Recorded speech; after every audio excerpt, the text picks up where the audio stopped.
'em up, lay it down just like Matt and Mari.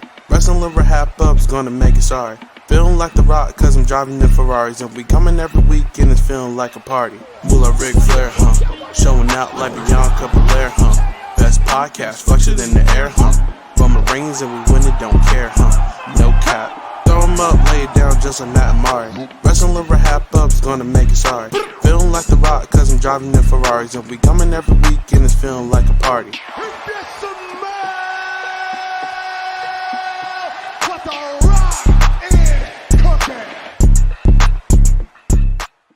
Hello, everyone. Welcome back to the Wrestling RHAPup podcast. I'm your host, Mari Forth, and with me, as always, my co-host, my tag team partner, Mr. Matt Scott. Matt, how are you doing?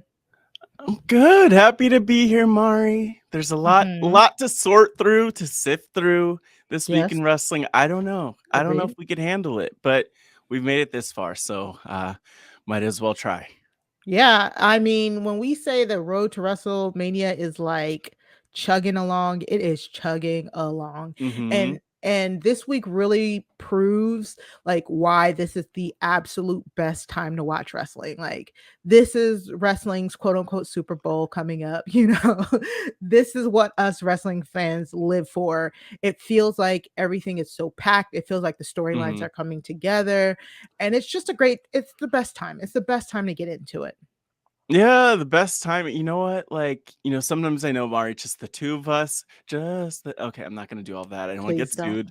But sometimes just the two of us. But today we have a guest to break it all down because there's just a lot to sift through, to sort through. So, Mari, I don't know if I'm jumping the gun. I'm not usually steering the ship. Okay, well, making his way to the podcast, hailing from the Charm City, Baltimore, Maryland. Come on, B-more. He's the producer of the Ringer Wrestling Show, the host of Wednesday Worldwide, a part of the National Association of Black Journalists. We love that. We love Black journalists. Host of Breaking Through Glass Ceilings. I can't even talk. The co-host of the show for Superior Wrestling Intellect, the Wrestling Wrealm, and Break It Down with Brian. Please welcome Brian H. Waters. Wow. So, first of all, thank you for having me. I'm super excited and honored to be on this show. I'm trying to, not. It's so much. So, first of all, I need that recorded. So I got that intro on everything. When I wake up in the morning, I do that when I get up. So, like years ago, I had Adam Cole on my show, 2012, and I did this intro, and he was like, "Oh man, I need that. What you just did, amazing. Thank you so much." Look, and I'll do you one better, by the way, because I will. We're in the Washington D.C. area. You're in Baltimore. I'll literally just come up and follow you wherever you need me to introduce you. I'll be there. I'll do it. I'll do it live. Your own personal. What was Alberto Del Rio's ring announcer's name? Yeah, I was gonna say Ricardo. Yeah. Look, I'll ask Ben and Cal before every week on Wednesday Worldwide. Can we arrange this for the habit? Talking about the road to WrestleMania, and we know as the Super Bowl is coming up as we record this, but I haven't been that excited. I'm a Ravens fan for now. Yeah, we'll see what they do with Lamar Jackson, because that one hitting different. I don't like the way things are doing. That's a little different. But the Chiefs and the Eagles, I don't have a dog in the fight. I want to see a good game. But usually with the Super Bowls in previous years, I'm watching old footage. I'm watching old games get ready. I haven't been doing. I'm fresh out of San Antonio 2 weeks ago from the Royal Rumble, and I've been focused, lock, cock, and ready. I've been ready for the Royal Rumble. I mean, for WrestleMania. I'm so excited. And like this is the road. This is what we live for. This is our season. So I'm excited to be here and get ready to talk this wrestling, as my folks at the Ringer say, talk some graps. Yes, talk I'm some so excited. graps. Yeah, and just like honestly, it's like March Madness, move out the way. Like we don't need all of that. We just need to get to WrestleMania, and it's cool. Like I always feel like as wrestling fans and people who talk about it, this is the fun part where we get to break it down week by week. And I know we try not to get too deep into the fantasy booking. I know, but we do it sometimes, and it's fun. This is like what wrestling's about. It's about that's what I love about the Wrestling Wrap-Up, because thank you. When y'all two talk, it's fun. It's a fun conversation. It's not complaining about the product. Of course, we have things we don't like. That's normal, right? Yeah. But it's not a thing like, oh, I can do so much better, and they should have booked it this way, and they should have booked it that way. I don't understand why they booked it this way. No, it's me. That's me. Friends having fun. Talking about wrestling. This is what we would have been doing in school. I have Mari, you posted the incredible video all the Black wrestling content creators years ago at those girls' 3rd anniversary party. I looked around and I saw Black excellence, and I simply said, where were y'all when I was growing up?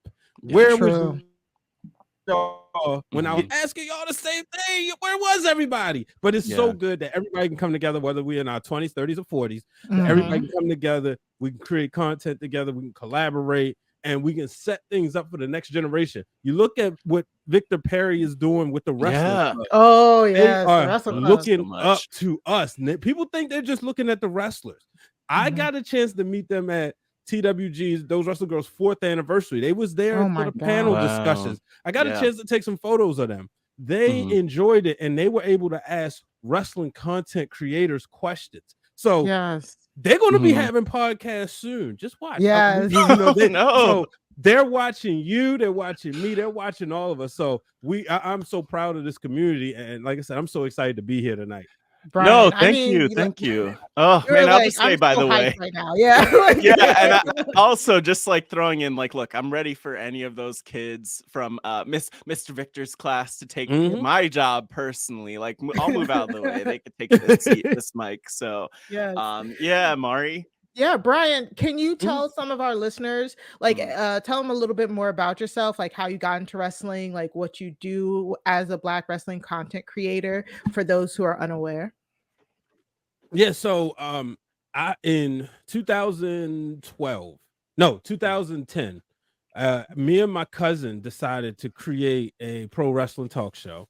But then the idiot decided to get in trouble. So we had this momentum, right? And like we was getting some views. It wasn't too many of us on YouTube doing this. And if y'all remember Ustream, we did like one Ustream show. This is before you could like stream live on YouTube and stuff. Yeah. So, but I had this momentum, and when I went back to school at Morgan State, I did a research project on learning how to analyze the analytics of a YouTube show.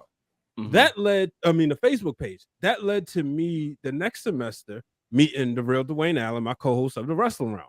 And my friend Danny was sitting next to me, and she says, "Are you a wrestler?" He goes, and he's a wrestler fan doing the first day of introductions. So then I hear there's nothing wrong with that. I turn around, it's the 6'7" guy in sweats. Who was like, I was like, was he on the basketball team? And he goes, nothing wrong. I said, "You're a wrestler fan?" "Yes, I am." Handed him a business card. Next thing you know, we kept talking wrestling every day. I said, "This is my next co-host." So we created the Wrestling Wrealm as a way of helping us learn what we was learning, apply what we was learning in the classroom, using it as a way to apply that to the craft, and between shooting, editing, posting, the whole nine. Wow. And it worked out. We did the show for 2011, 2012, those summers. 2013, I ended up going to ESPN, worked there for a couple of years. My last few months, I was on the social media team. If you remember, around the time Brock and Undertaker had their second match at SummerSlam, that was, and the worst thing was my manager, Steve Brabant, who actually is like the digital media vice president for WWE now. He was working at ESPN, and he says, "Dude, I was gonna send you to SummerSlam." He tells me this after I put in my 2-week notice because I was going back home. So I missed out on that opportunity. But that last week I did get to shoot an interview with Brock Lesnar. And so I came back home, and after a couple years, like me and Dwayne was trying to, our schedules just wasn't aligned, but we was able to start doing some stuff here and there. And then I created Break It Down with Brian H. And while I was working at Johns Hopkins, I was always just doing the Break It Down podcast, which I still do from time to time. Yeah. But it was a weekly. Honestly, it was a means to keep the wrestling realm afloat. You know, like I said, life be life sometimes. And, you know, me and Dwayne had to figure some stuff out. But I said, don't worry, I got the ball. I got us. And, you know, it was always special when he would be able to come on the show. And then the pandemic happened. Right after the pandemic, we created the Wrestling Wrealm Now podcast. Then around April, May 2021, I get a alert from one of my good friends saying the Ringer would be possibly looking for some wrestling podcast producers. That would lead to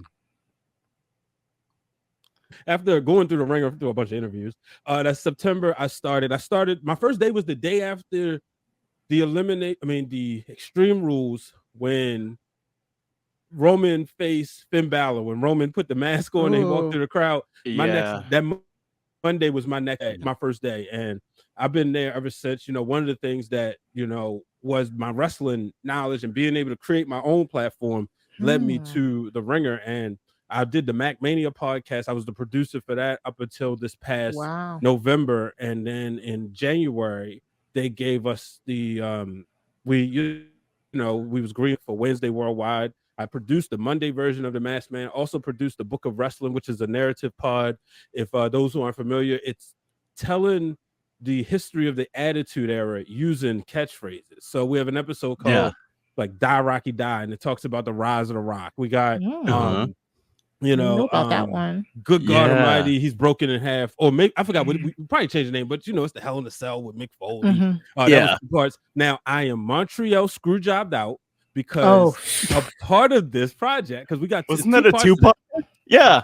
That was a two. I had to like do the, you know, find the clips, and then of course we're doing the interviews, and I'm like recording the interviews and editing them. I feel like I have a PhD in the Montreal Screwjob, and I'm a Bret Hart person. That's the part that hurts because I'm a Bret Hart guy.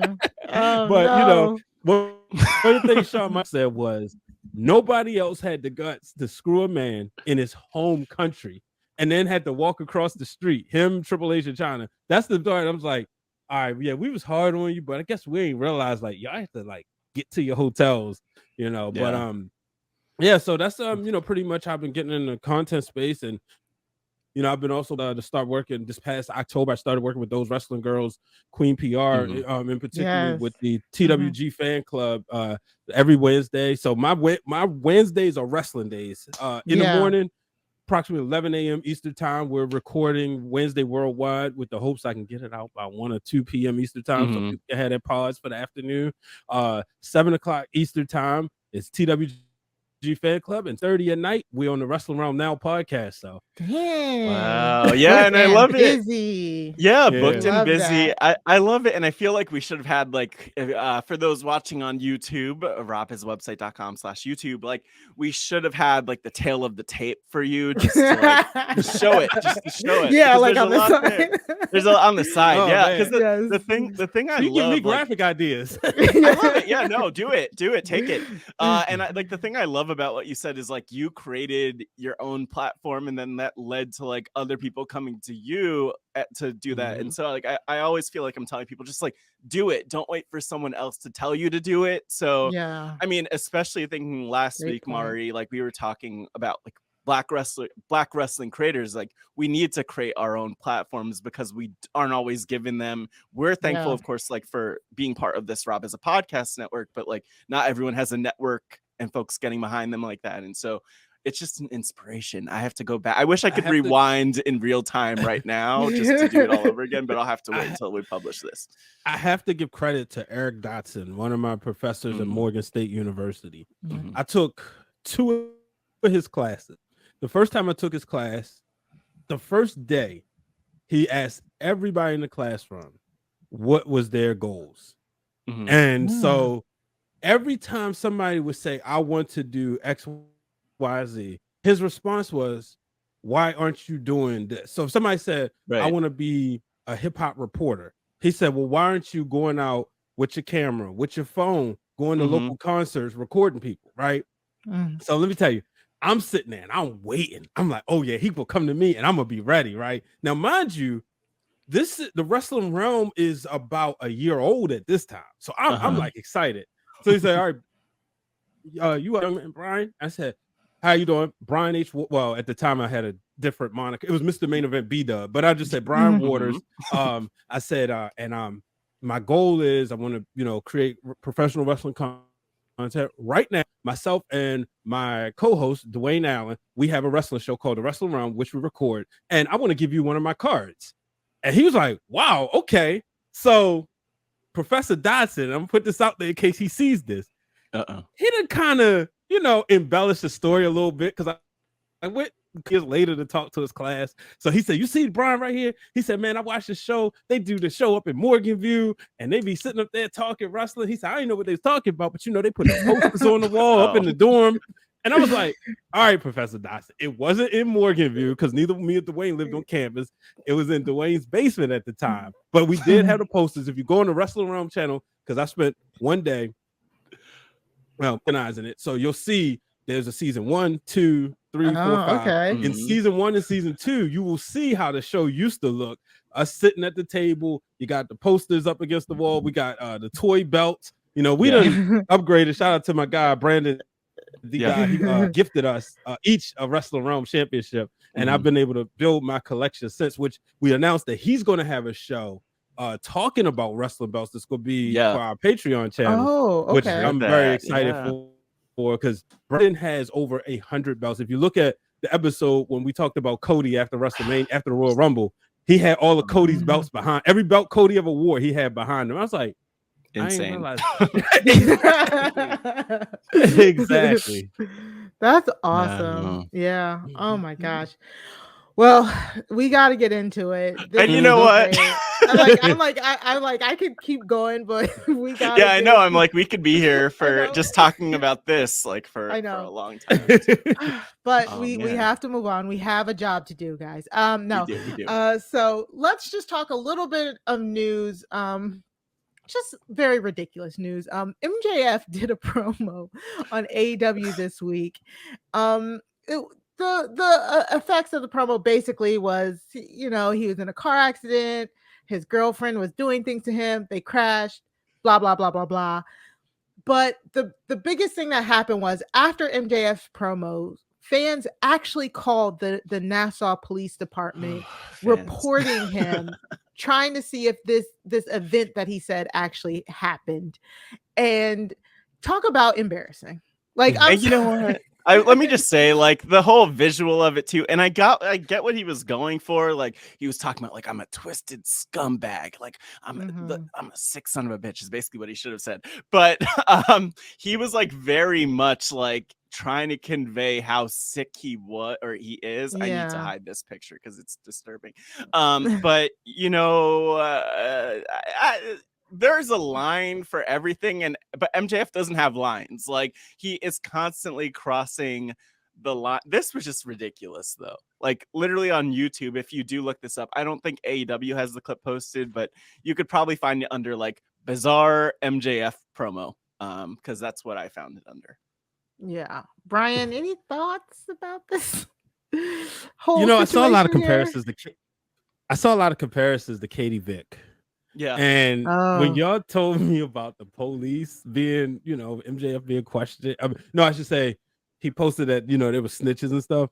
It made me wonder, like, did people do this in 2003 with Katie Vick? Probably. He's so good at being heel. He's so good at being believable. Even the way he tells the story, it was like, that's uncomfortable. Yeah. And I think, but there has to be some sort of, lack of a better word right now, damage control, right? Beforehand, you got to have preventative measures, and this is one of those things where quality control is the real word I was looking for. To prevent something like this from happening. Right. Yeah. You want somebody go over the promo and say, "Wait a minute, maybe we shouldn't go that far." Yeah. Because it's super incriminating. He talked about, it's Yeah. And like the thing is, he also, I believe, like specifically he was like in Nassau, like he gave a place too. So in my mind, it's like, okay, maybe we should, because this happens like once in a while where something happens on wrestling in a place and then the fans are calling the cops like, oh my God, Kane just threw Shane McMahon into a flaming dumpster. Like, go, like put the fire out.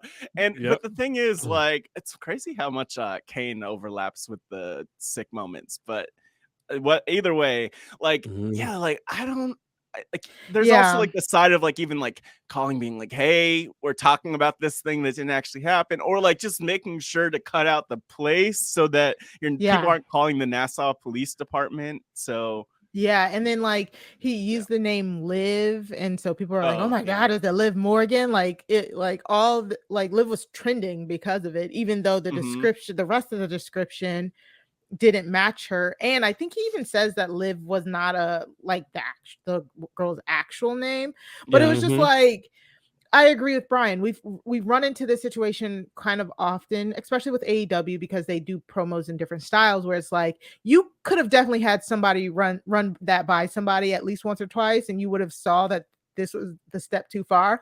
The most embarrassing thing about this story to me, though, is that the fans that believed it and then call the police. Like this is the one thing you don't like when you tell your friends you're into wrestling and then they find out that somebody took it serious and called the police. You know, like that was the most embarrassing thing. But we just wanted to talk about that real quick because it was trending all Wednesday and it was random, and I was just like, what is happening? Like this, it was just random.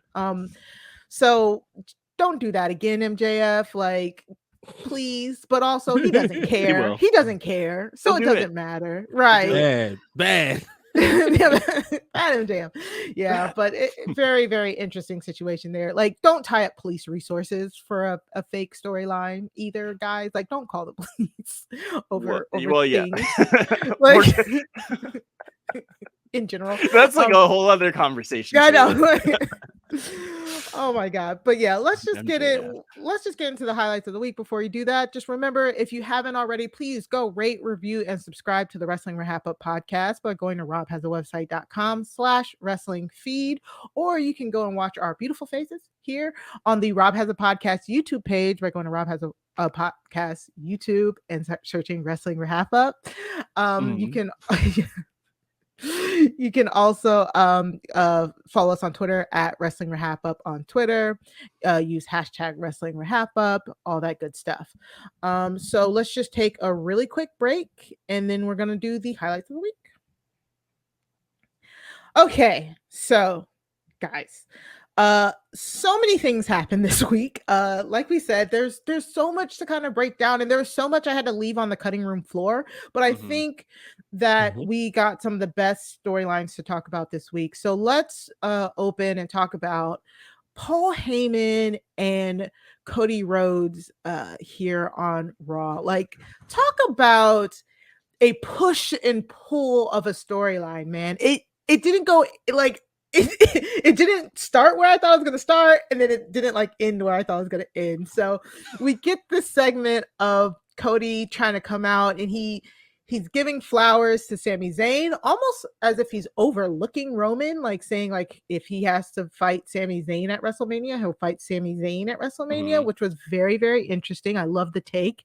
And then Paul Heyman comes out, and then they go back and forth about Dusty and Paul Heyman and this like beautiful story. I was actually like really enraptured by all of this. And I know people were like, oh, do y'all only like Cody Rhodes now because he's in WWE, or, you know, that it's that discourse.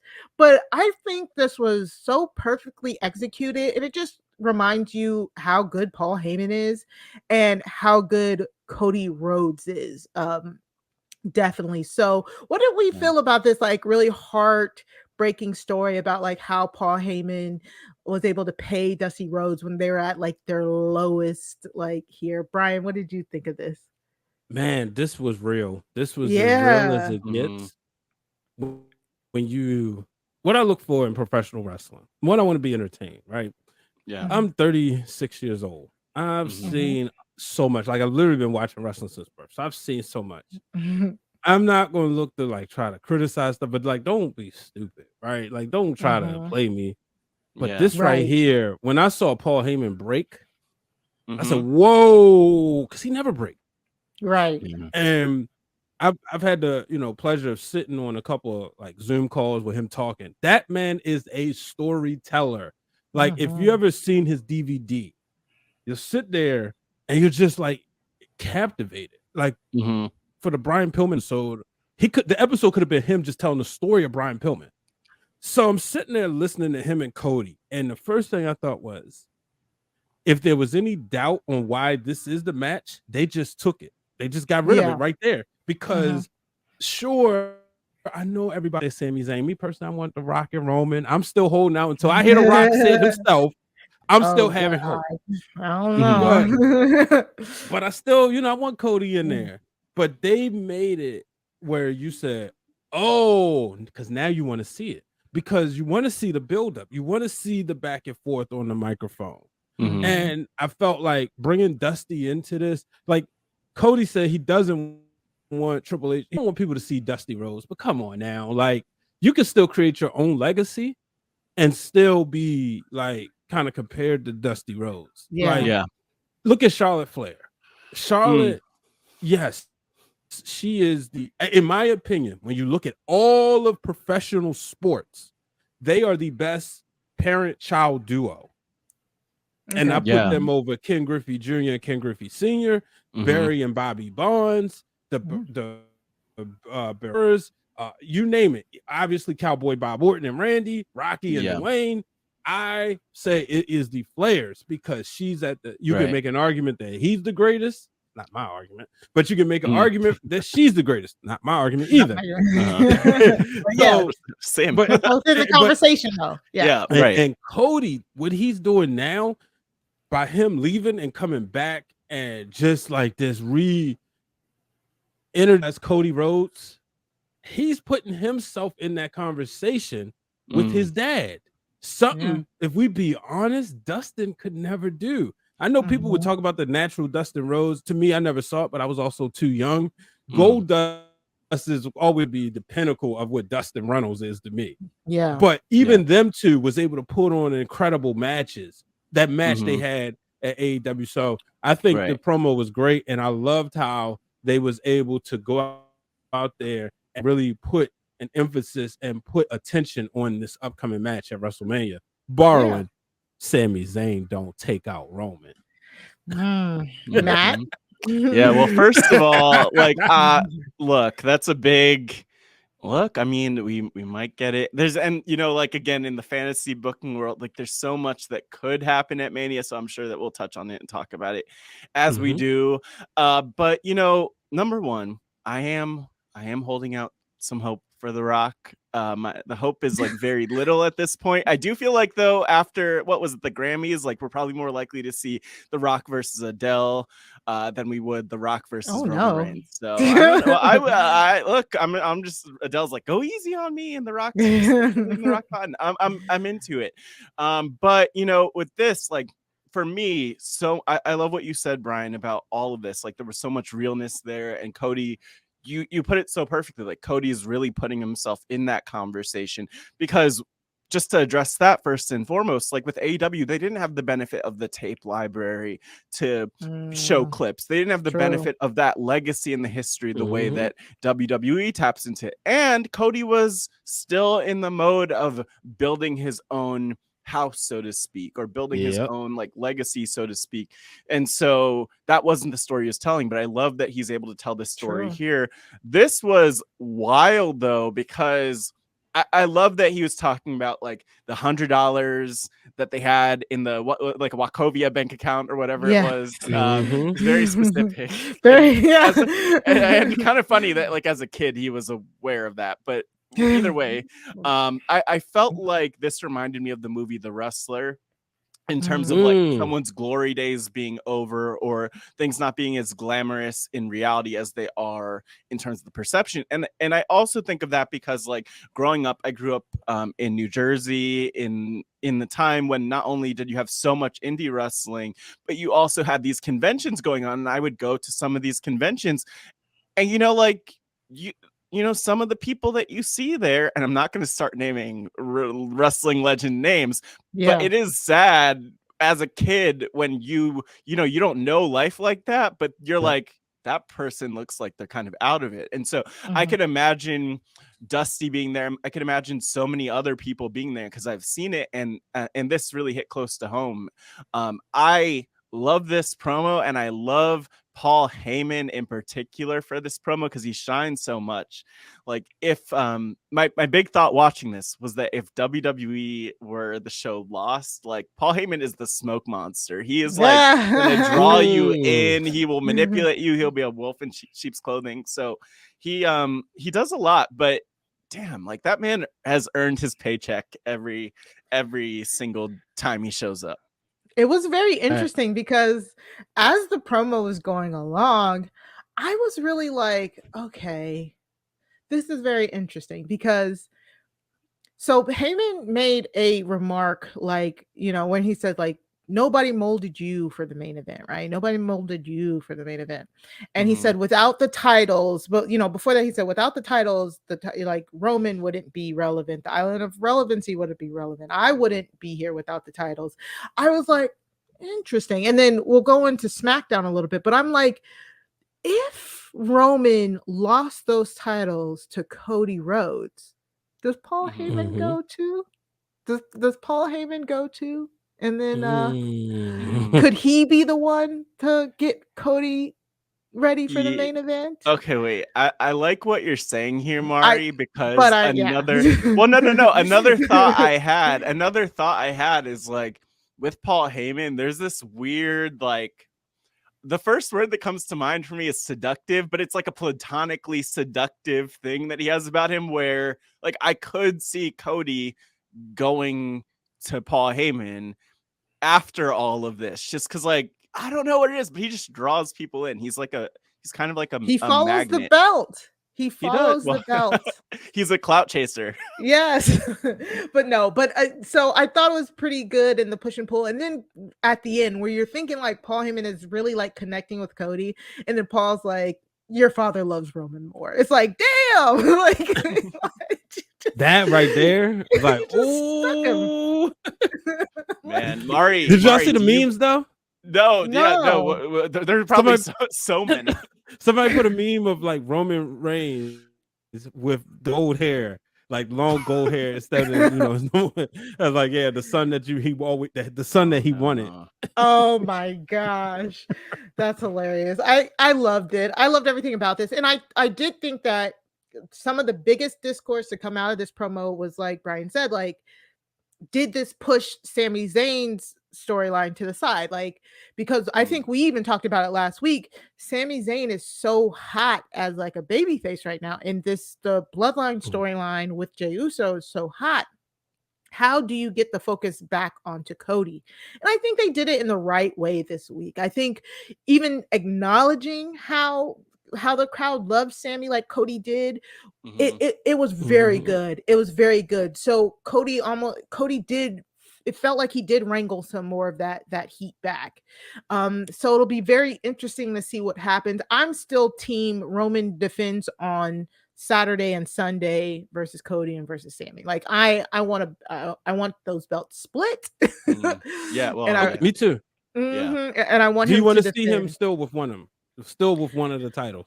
Ooh, that's a question. I've been saying this. I've been very vocal. I want to see the title split, and I want to see Roman hold the Universal title longer. I want to see him. I don't know how y'all feel about Double H. Yeah, still a fan. Yeah, and I get heat for it, but whatever.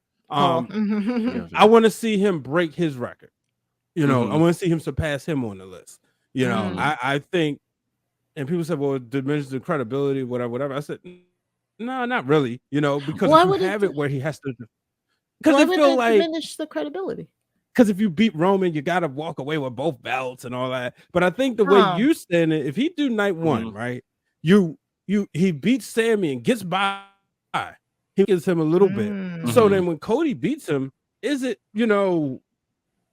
like, oh, he couldn't beat a full-fledged tribal chief?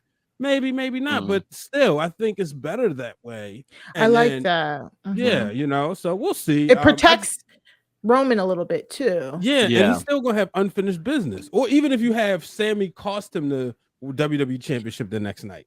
Yeah. Oh, I like that, and I agree. Yeah, have him smash Hulk Hogan's record. I don't know what the record is. I know I thought he has 800 something days right now, right? Roman has. Yeah, he'll reach if I last check, he'll reach 1,000 by WrestleMania, if I'm not mistaken. Oh my god! But it's how hard is that to do? Never thought we would enjoy a title run this long. Yeah, some people don't, but like, Roman has found a way to get booed again. Like if we look at, let's say after WrestleMania, all the way until recently, when he would come out there, acknowledge me, people would cheer.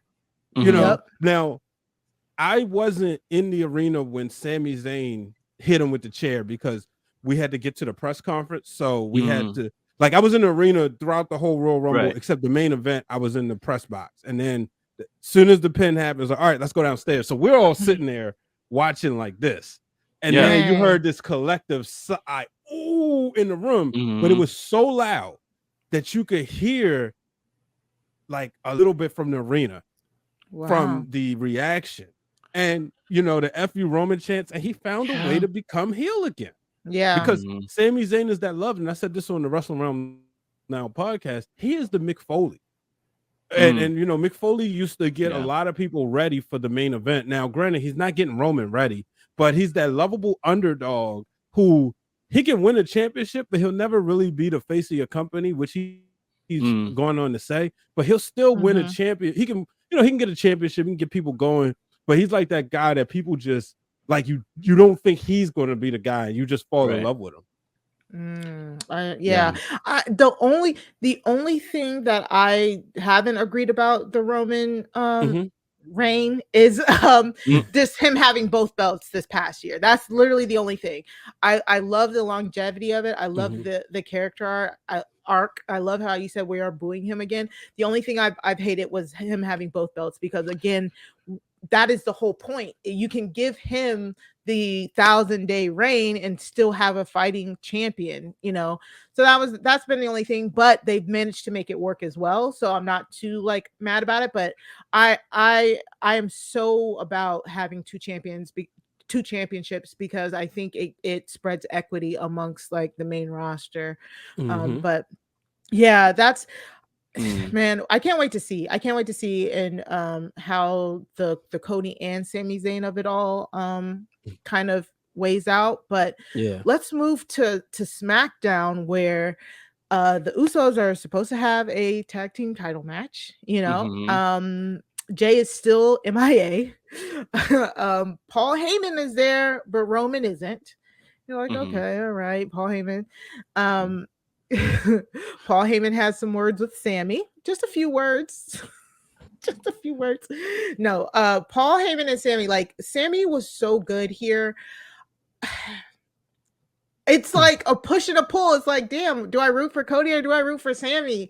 And I think that this storyline is amazing in the fact that you can be on Sami's side, and there are people who are over on Roman's side still. So some people are still like, Roman did nothing wrong. Sami is the Benedict Arnold here. Like, I don't know. I really love this storyline. I love Sami getting into Heyman's face, and I do like that. The Elimination Chamber of it all kind of feels weird. It kind of feels like, Fastlane, because it's like, is anything really gonna change hands right before WrestleMania? Right.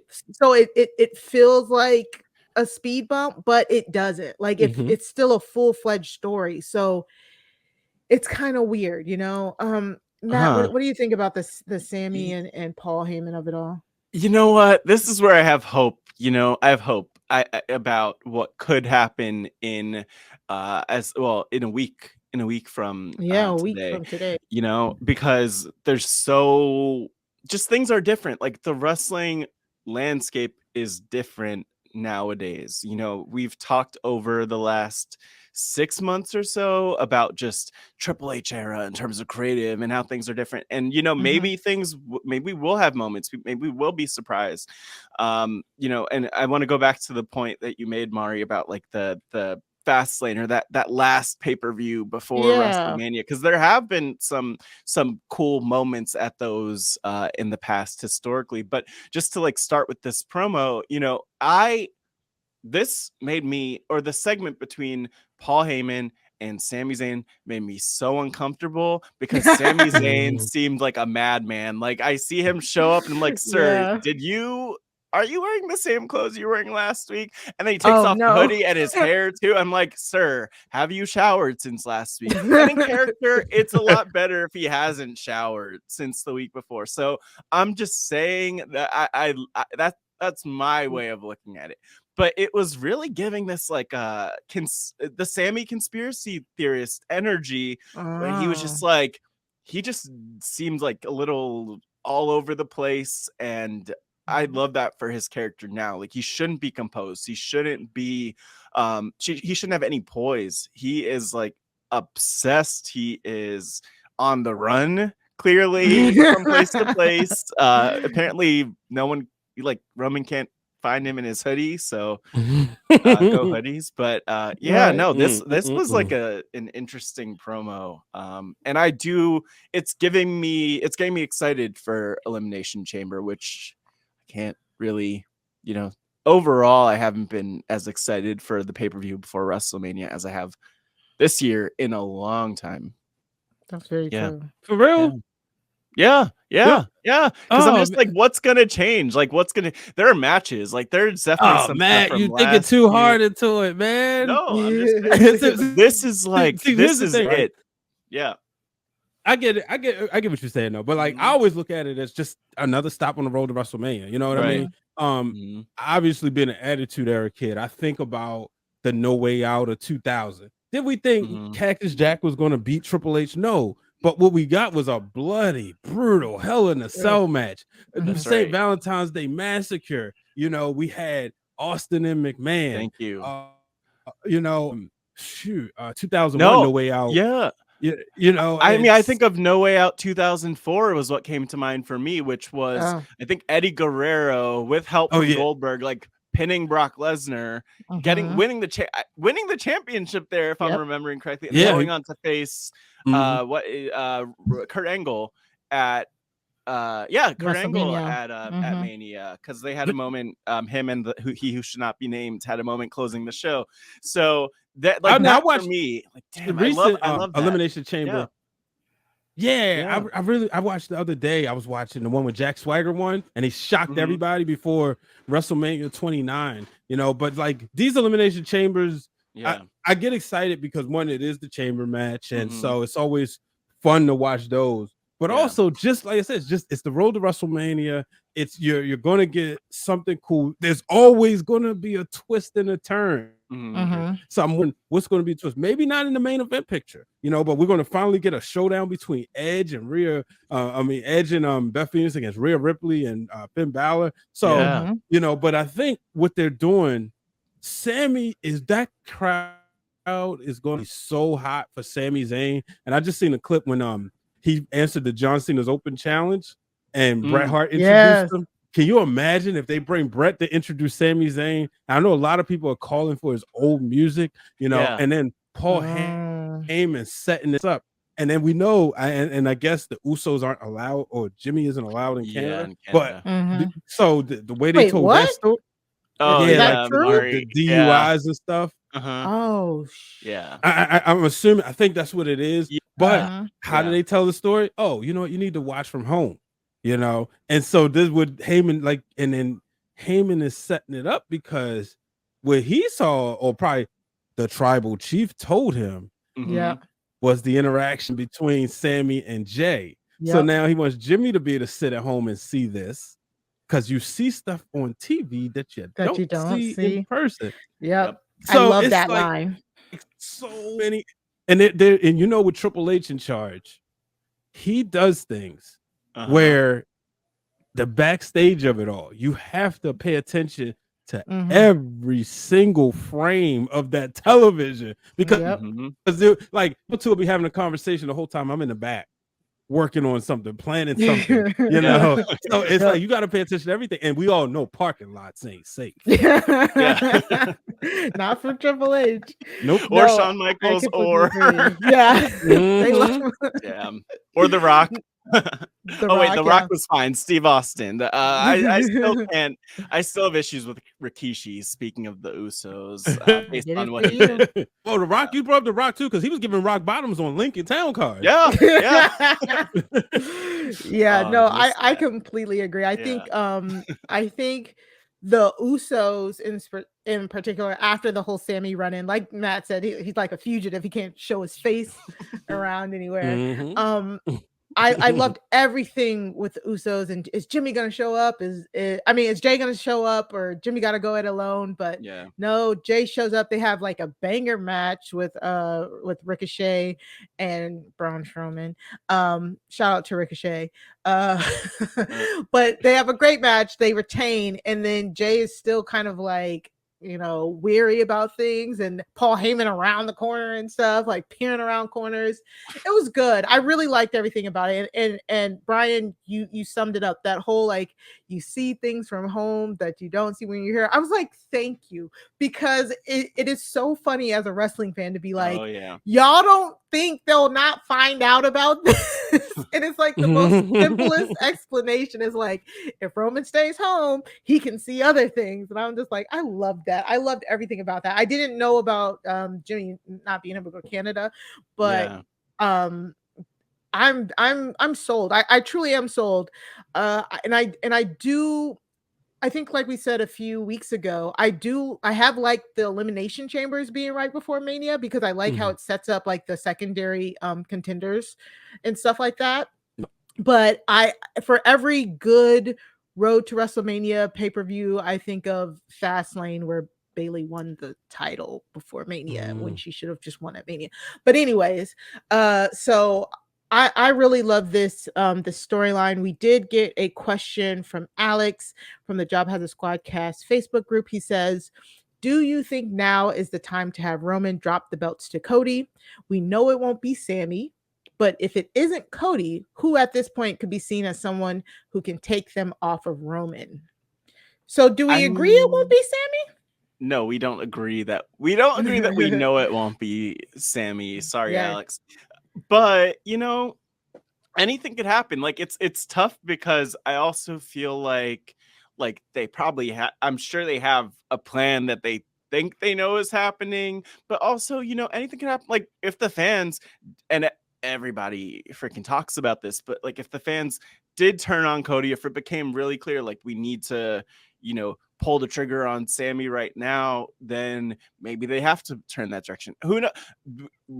I think, for instance, in terms of my fantasy booking, which I'll just say quickly, is like, I would love a triple threat at Mania with the three of them. And then there's a question, like, are both titles on the line? Is it like, do they do one of those things that they've done in the past sometimes, where it's like, first fall is this championship, second fall is this one? Like, there's so much that could happen, but I do feel like we could see Sami walking out of Mania with one of those championships, and I would be okay with that. Or if they both pin Roman at the same time. First of all, yeah, please. All this talk about Roman dropping the titles need to stop. Thank you. You're not seeing the money. I don't agree, but the box office that the Tribal Chief has brought in. I mean, come on, look at the Royal Rumble numbers, look at the SummerSlam numbers, look at the WrestleMania numbers, But if it's not neither one of them, there's three people that stand out to me that could do it. Okay. Gunther, not now, but eventually. Yeah. Bobby Lashley. And the one person he has not beaten in a championship match. Yeah. Yep. Seth Rollins. Seth Rollins said last year at WrestleMania Access, he said, well, I beat Lesnar and I beat Roman for the belt. the way he was protected at the Royal Rumble last year, I felt was a back pocket storyteller. Just in case you gotta go there. I don't know if people maybe you could have projected that Seth Rollins would become a kind of a baby face, because ever since pretty much around the time that night he got like in Brooklyn when the fan ran up on him right after the night after Survivor Series, like he was trending upward because people were really feeling the music. True. And he just rode that momentum to a whole nother level. He's on a whole nother level, yeah, and I think he's somebody that you could justify him beating Roman if you could build that story again. You know, so I think it's gotta be, and the reason why I say Lashley is legit, right? But if I'm not mistaken, I don't think him and Roman have really had a match on this run. No. So early last year was like early last year was like the closest, but that was all because that was so weird. Like early last year, because we had Seth and Roman, but we had Brock and Lashley, and then that was kind of the feud instead of Roman and Lashley. Because I don't even remember them like in the right. I mean, maybe and they if had he a beats moment Brock together, but go for it. And if he comes out on top against Brock Lesnar, right? Let's fantasy book if y'all don't mind. Yeah, you put Roman, you put Bobby Lashley over Brock Lesnar. You reunite the Hurt Business again. You know, just with them. We ain't gotta add nobody else. Now, you know, and he be that dominant person again. You could do the Hurt Business versus the Bloodline, and it would be believable. Just looking at both men, and their stature, because it honestly, it probably feel more believable than the Cody Roman, because Cody Roman is going to kind of feel like David versus Goliath in a sense. So those are the three people that I say, that, but now I don't want to see the belt come off the Tribal Chief no time soon. But you know what? Like the other thing, and the thing that I love, like I love what you laid out there, even with the Hurt Business and the Bloodline. And for me, like, just don't break up the Bloodline. Like, we need more of the Bloodline. Like, that's money.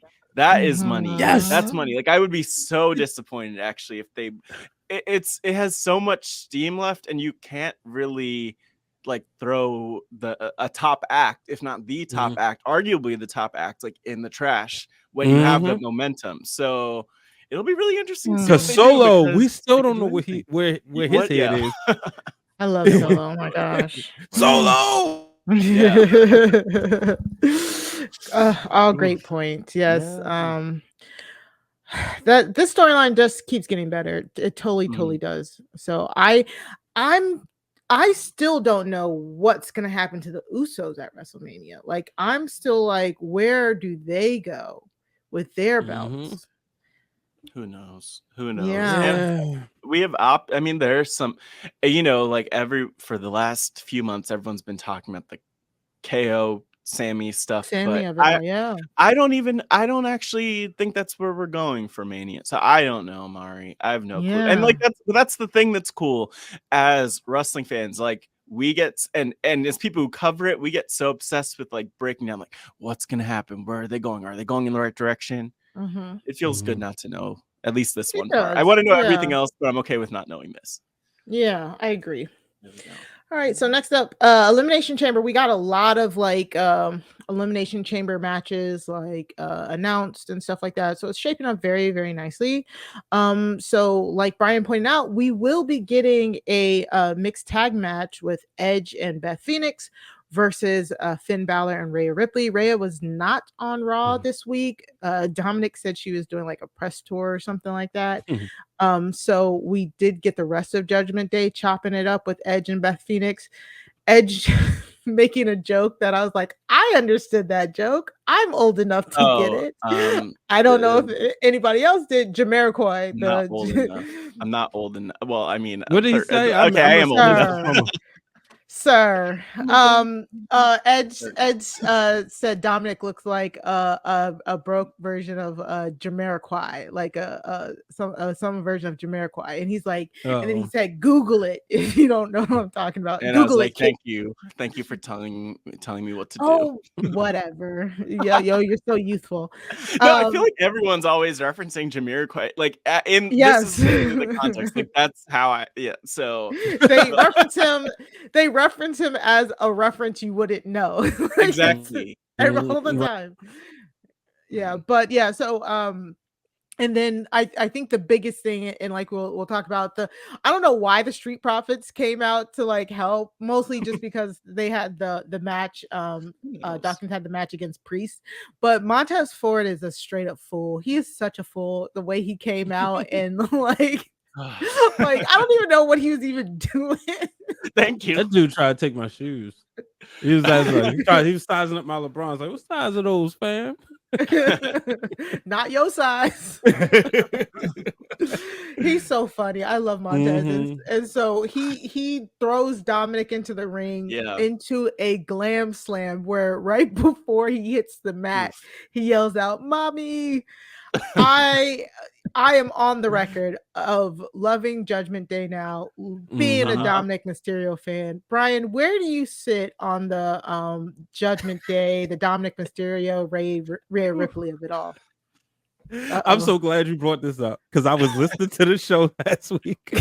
And you said about him growing his hair out and going as far as being like Eddie Guerrero. Yeah, with the mullet. And I was like, yes. First of all, can we give him credit and say he's done it? He's a better child's son and has a better mullet than Brian Pillman Jr. Yeah, I know it's not fair because Pillman Jr. didn't have his dad. I get it, but Dominic, man, I mean, well, wait, Eddie's not his dad, right? Kayfabe. I know. That's the funny part, no. But oh man, like you said, Eddie and China, you know. I love the fact that they put Rhea in this spot because what it does is it's that Royal Rumble winner-esque match, right? It showcases you're going to have a match. It's going to be sort of a tune-up because people still want you, but we're not going to have you work too hard. And then this will lead to what I'm hoping a Rhea title defense against Beth Phoenix at a later pay-per-view. You know, and then I look at Dominick Mysterio. I mean, this guy has been one of the best heels. Yeah, and I love the fact, and shout out to my coach, the real Dwayne Allen, talking about taking him away from his dad so he can work with other veterans, but also, you know, kind of like he's establishing an identity, but he's still like picking with his dad. So I think we get that match at WrestleMania. Yeah. I hope but he's been establishing his own identity. And I mean, you know, and shout out to Corey Graves because nobody sells Dominick Mysterio the same way he did for main event Jimmy. So he is for Dominick Mysterio as far as like talking about the hard times that he had to do.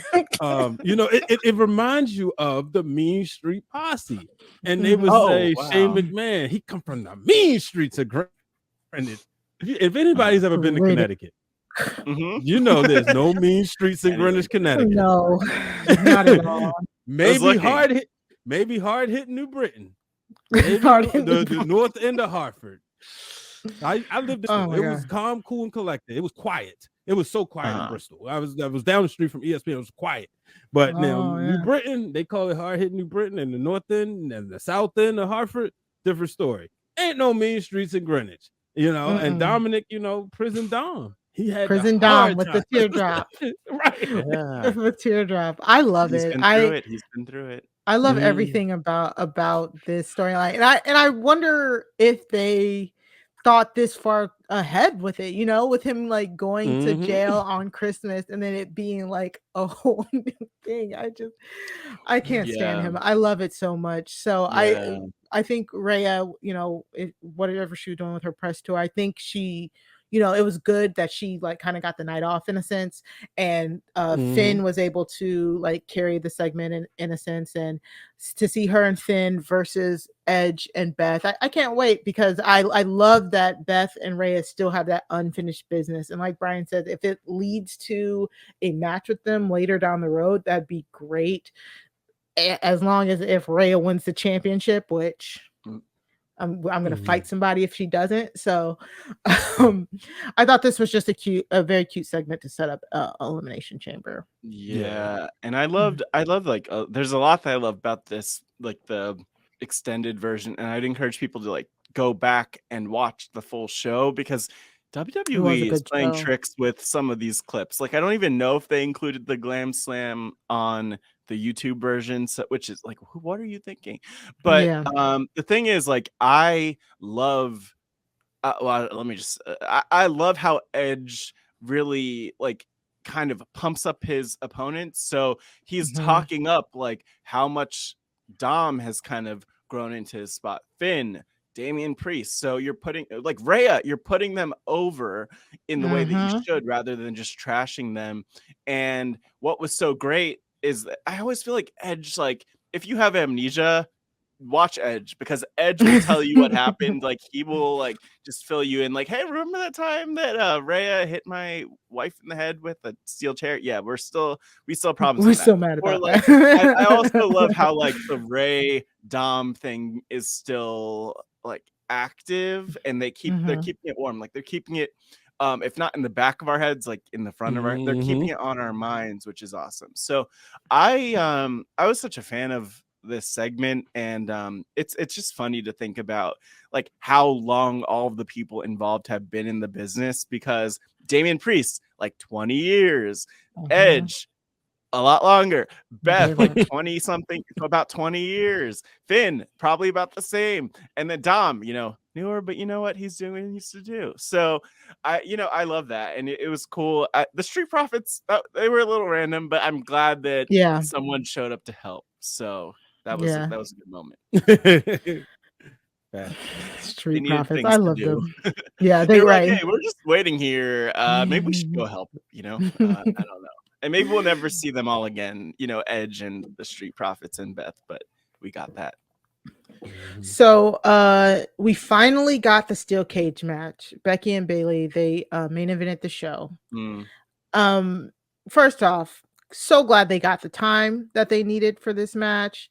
I think it was a really good match. I don't know if it was the best women's steel cage match. No, but it was serviceable. Like, it was really good. Like, it was good. Yeah. You know what I'm saying?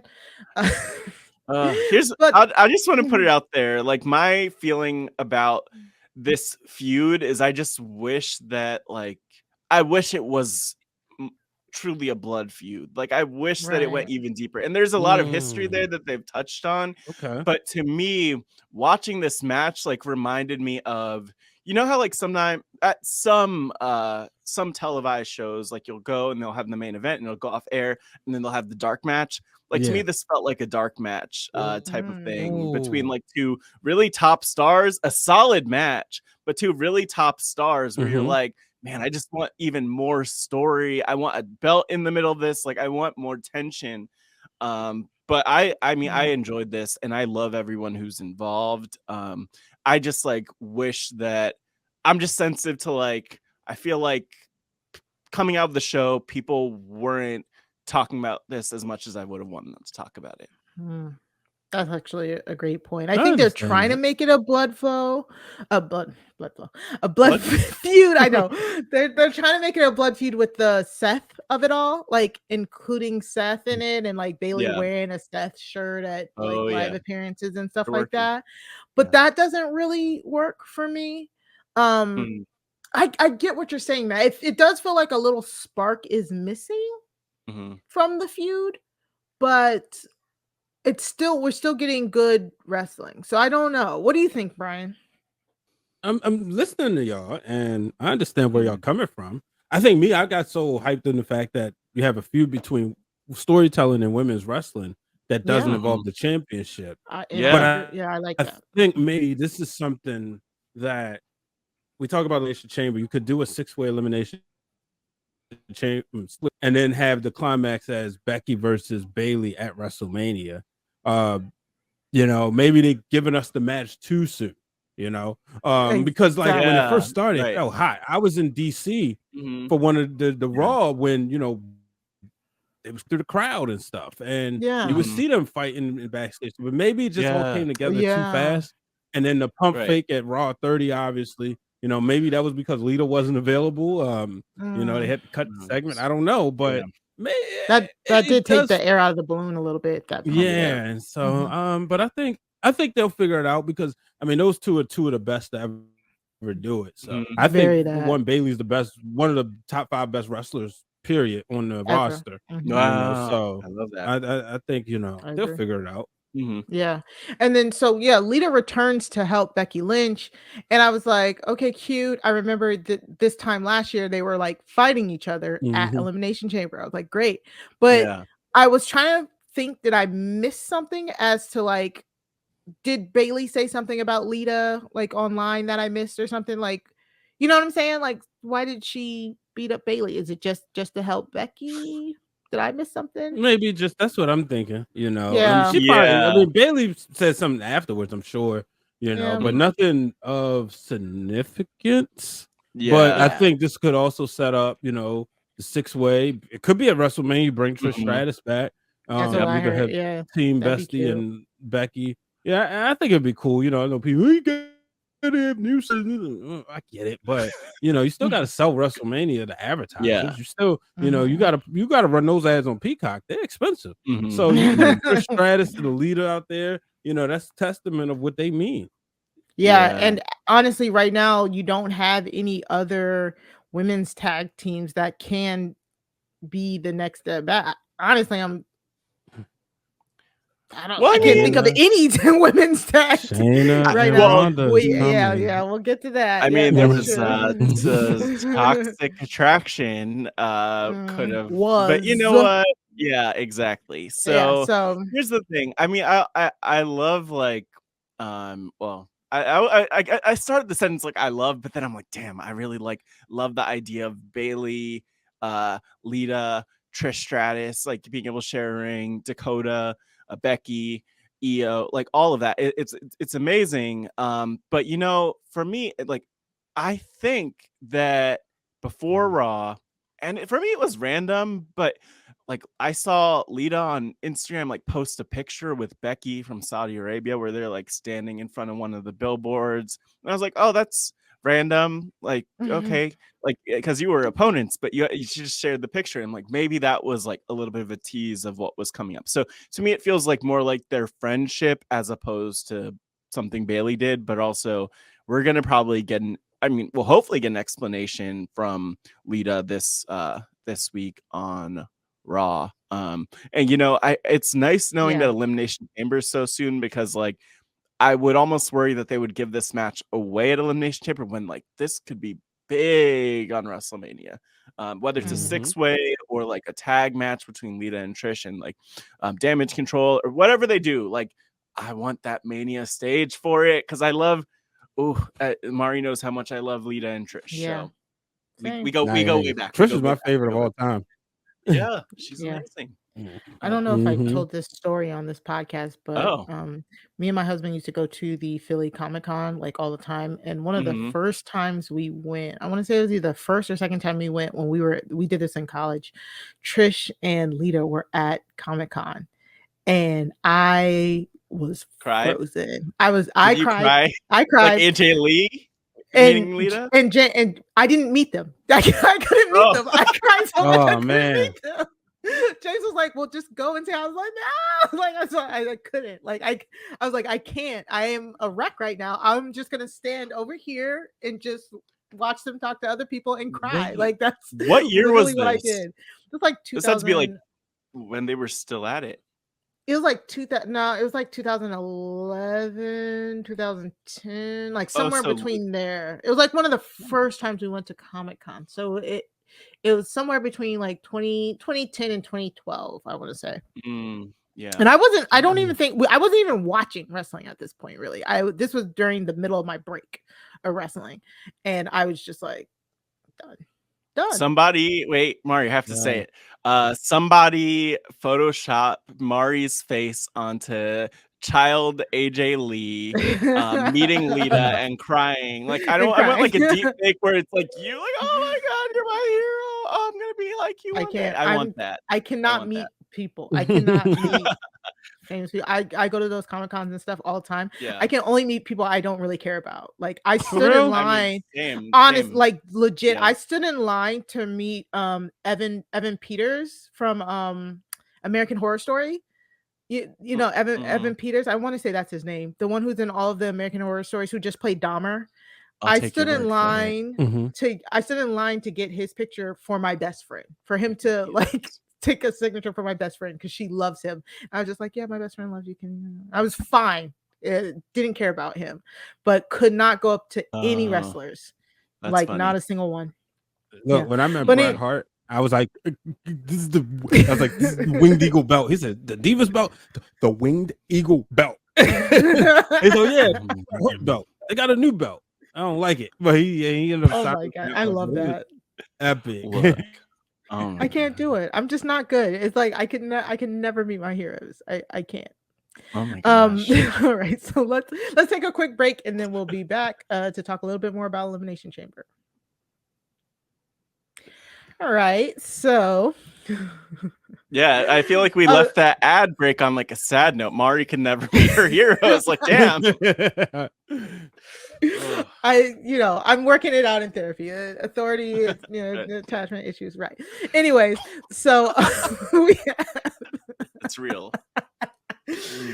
Oh, so both the women and the men's like Elimination Chamber matches have been finalized, and we were like way off in what we thought might happen last week. We were like, who's gonna get those final spots? What did we? Yeah. Honestly, Mari, we talked so much. I know. Remember. Yeah, that's so for the women's Elimination Chamber match, Carmella qualified for the final spot in the elimination match. So now it is officially Carmella, Asuka, Nikki Cross, thank you. Yeah, Raquel Rodriguez, Liv Morgan, and Natalya. I had to click off there. That is the lineup. There's only technically so Bianca is the babyface champion. This is to face Bianca at WrestleMania. They were like, what are these like alignments here? So Raquel and Liv are clearly faces. Why? I don't know. Asuka is debuting the new Demon Cloud thing. I feel like she is the only heel here, really. Like Natalya is in this weird storyline with Ronda and Shayna, and I'm like, aren't all of y'all bad? Like, she was bad before her nose got broken, and Carmella just came back. So, and Nikki Cross is stalking Candice. I don't know. Yeah. My only thought process is I just want to see Asuka like destroy some people. That's maybe that it's her match to lose. I don't see anybody else. It's Asuka. Yeah. And you know what they did, and you know what, I just need whoever's editing these graphics for WWE to like not put like the person who's gonna win in the center. Like Rhea Ripley was right like front and center in front of everybody for the Cody, the same thing for the Rumble. Like Asuka front and center in front of everybody. Like, please just like mix up, put Asuka in the back. Like, she'll be her ego won't be hurt. Put Carmella front and center. And like this was like interesting leading into this, just because Chelsea Green has been around and Karening, some might say. I might say I love it. And Carmella returning here and getting this moment. Mari, it's funny when we talk about Carmella, about Mella, because we're familiar like that, because she's so great in terms of delivering in a lot of the spots she's been in. She's been paired with so many different men too, and kind of highlighted their acts and added to that, / worked really well with them. And she's like, I think she's definitely underrated in a lot of ways, but this, I'm glad that she didn't just come back and kind of get thrown away. Like, they're trying to use the fact that she just came back for something. So I credit them for that. Yeah, and it's also kind of like, if we think Asuka's going to be the winner, and all signs kind of point to it, then I still hope we get a good chamber match, because I really hated the chamber match that Shayna won when Shayna took all the women out. Like, I hated every single second of that match. And we thought that she would probably be the winner going into it. So I just want a good match at this point. Like, if I think I know who the winner is, at least give me a good match. And I'm like, Liv is in there. It's her fourth time. She's really good at taking those bumps. So Liv and Asuka might have to carry this. This that's so bad. But you know what I'm saying? Like Natty's in there. Yeah. yeah. And she's gonna get that Montreal pop. Oh, wow. Yeah. Yeah. You're not a Natalya fan? No, I love her. We are Natalya. I love her. And you know what? And I will say, I feel like just last week too, I was like, damn, Natty, like she should be up there. She should be like more highly rated. The problem is it's like Natty has that Dolph Ziggler thing going on, like like when Dean Ambrose was on his losing streak. Like there's somebody who's so good but you have completely crumbled my faith in them. So I can't even like root for her because I think you're gonna play her so dirty. So that's the true. That's the situation Natty's in. So that's why I feel bad for her. But I think it's gonna be a good match. You know, again, I'm mad that we don't have a big heavy in there. Like again, if Raquel is supposed to be the one, we'll see. But I know. Are we gonna get a spot where somebody breaks a pod? Probably not. You know. What do you mean? You don't know. No. So. You don't know. I'm not gonna let you be upset proactively. Like you can be upset okay, you're after, right. But like the pod, you know what? I really hope we do get a pod breaking. I love those. Those are so good. Yeah. I think the men will do it. I don't think the women will. I think the men will do it. Yeah. That's the thing. That's what I would guess too. But yeah. So the good thing I liked about here, they wove the Chelsea Green of it all into this, which was so I loved every minute of it. Chelsea Green is so funny, but she basically asked Adam Pearce, she's like, she's a star, she deserves to have a match at the very least. She comes out, she gets her entrance, and then Asuka's music hits. Oh, so good. The crowd popped. Chelsea acted her butt off with the face, and then all of the Elimination Chamber competitors are around the ring. Asuka makes quick work of Chelsea Green, and then Bianca comes out. Yay, our champion is here. And if you didn't know anymore that it might be Asuka, I mean, Asuka is the one standing in the ring, like face to face with Bianca at the ramp, you know, and it's just like, I would be shocked if she doesn't win this match. Brian, what did you think of like the Chelsea Green of it all mixed with the Elimination Chamber women?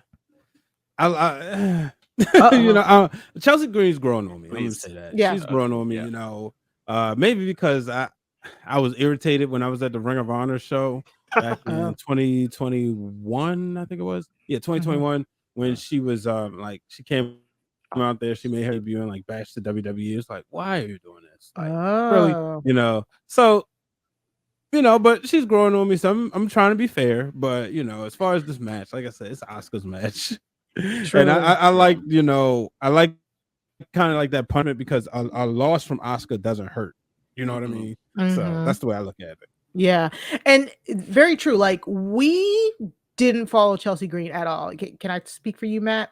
Like honestly, she when she was in WWE, she kept breaking her wrist so often that we never even saw what she did like as a person in WWE.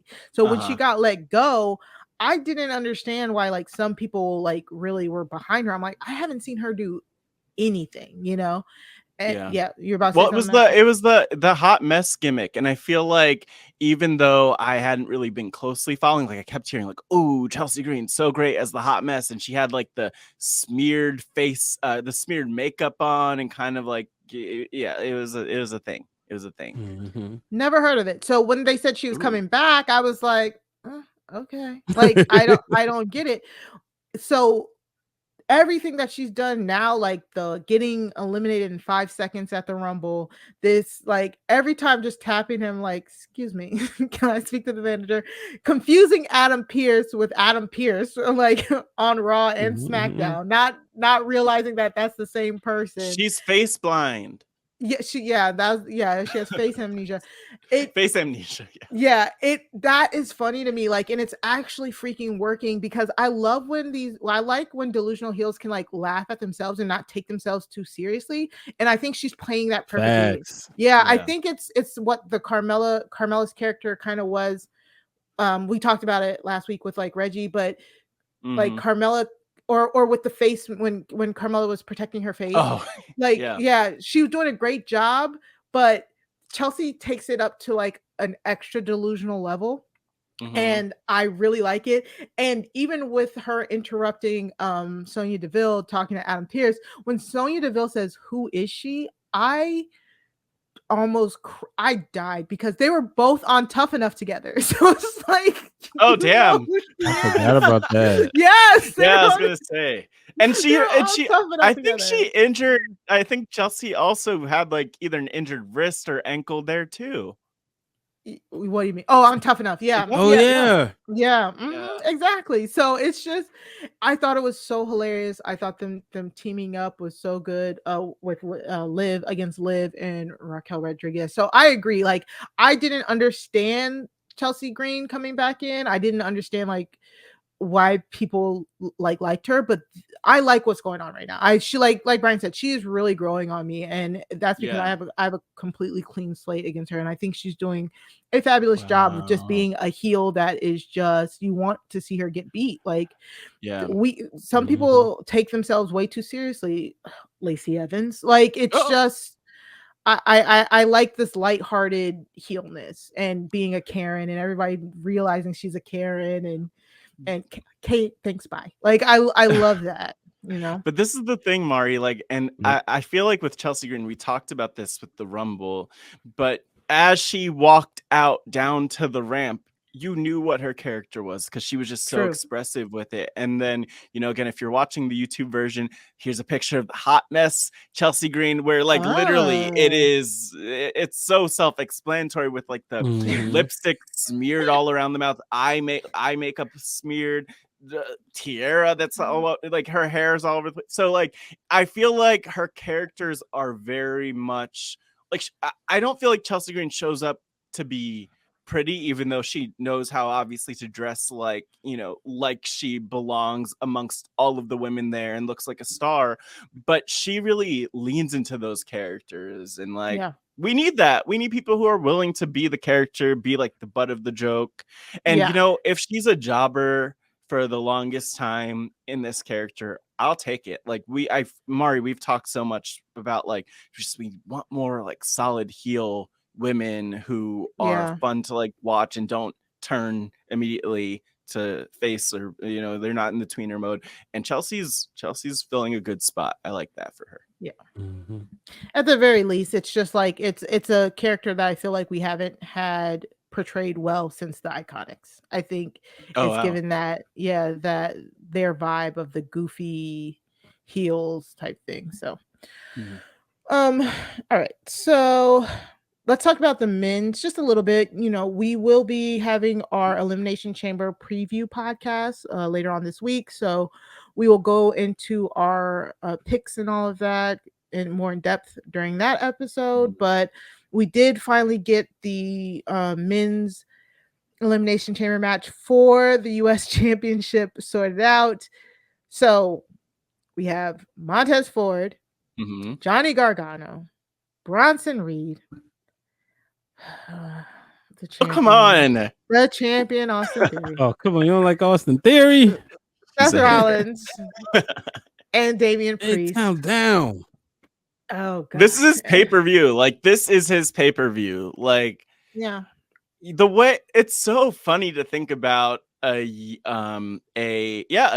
ago getting the F5 off the cage from Brock Lesnar was like such a big moment. And then he's had so much happen since then, put in so much work since then. But I don't think this is gonna work out for him. I'm just my guesses. We'll talk about predictions, but there's a lot happening in this chamber with Priest, Rollins, Bronson Reed, Johnny Gargano, Montez. Like, anything could happen in this match. I can't wait for Montez to jump off of something so high. I just can't wait. I think this is match to show off. I think this is the match that puts Montez Ford on the map. Oh yeah. You know, I look at everybody else. You know, it is what it is.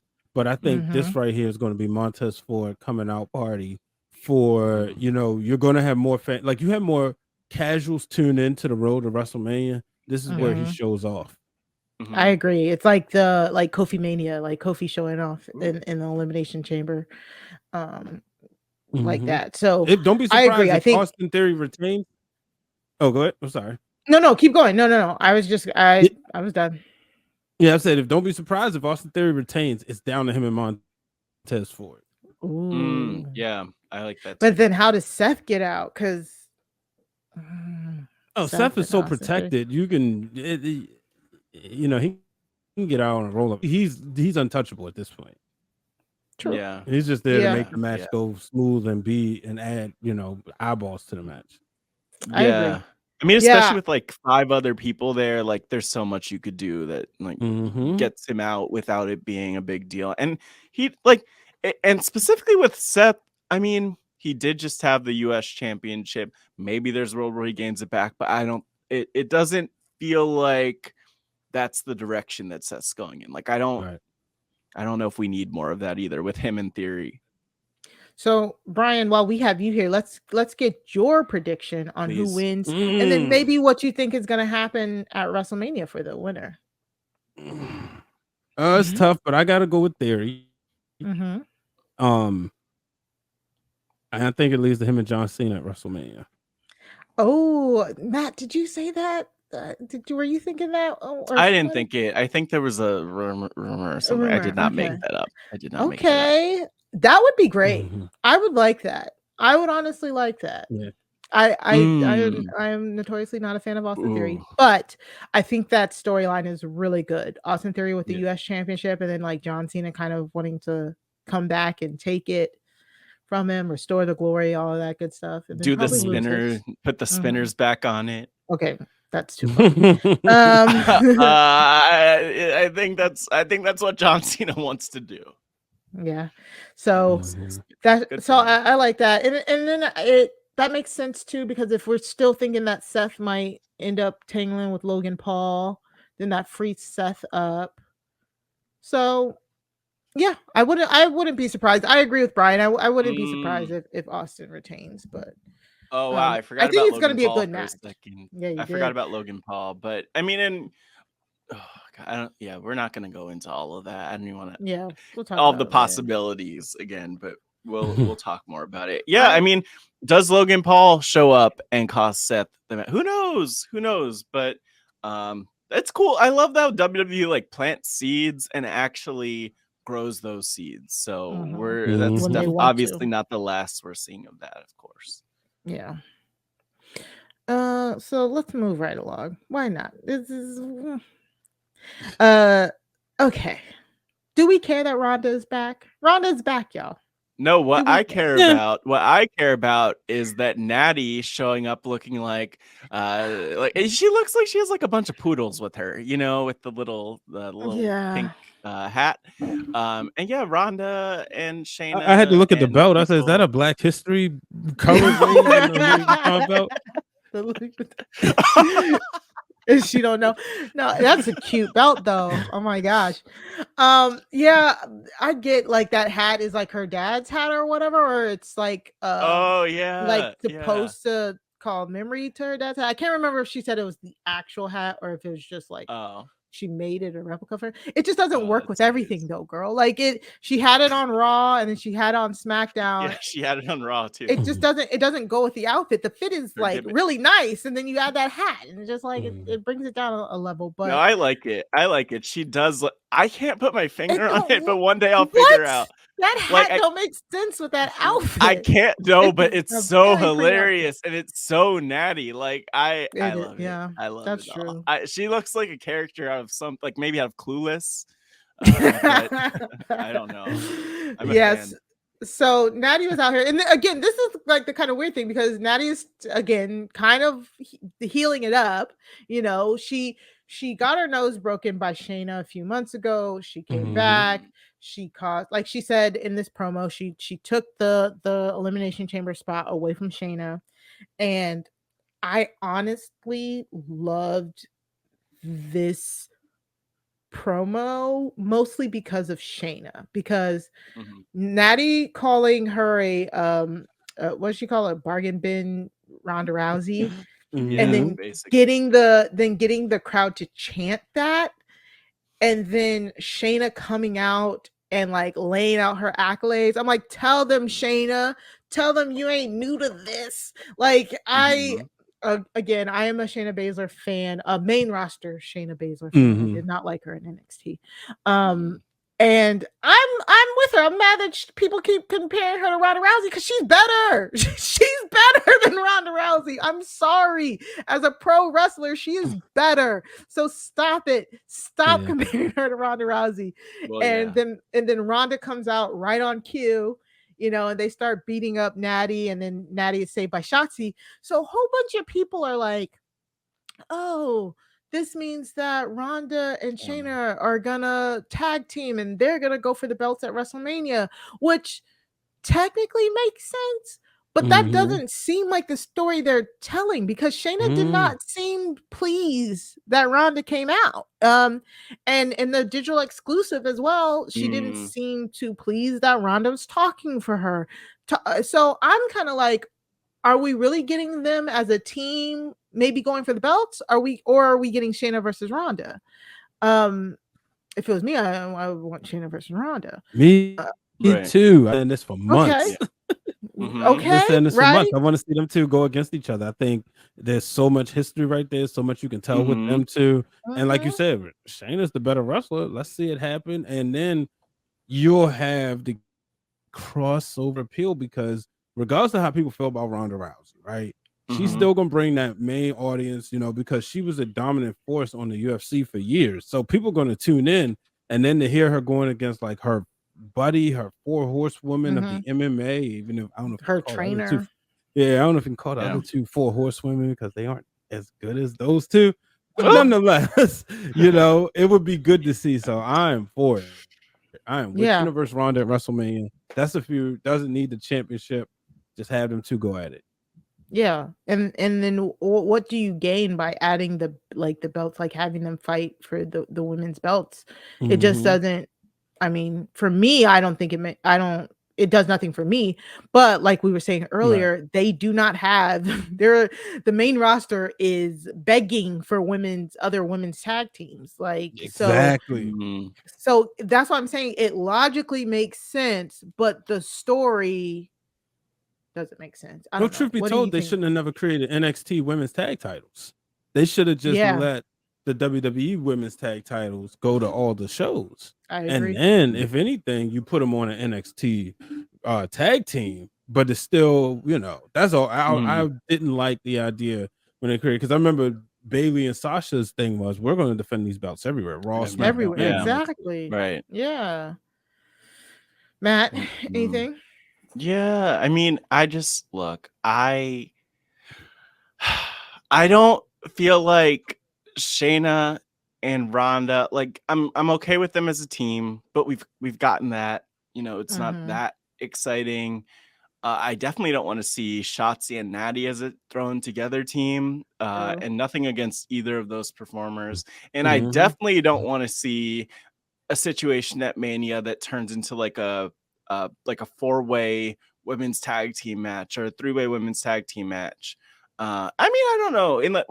I don't really want that because the thing is, like, it just gets a little muddied when you throw in Ronda and Shayna, who don't already have an established feud with another heel team in Damage Control. And so I don't know. I'm just like, I love the idea of them facing each other, but yeah, I mean, Natty's great.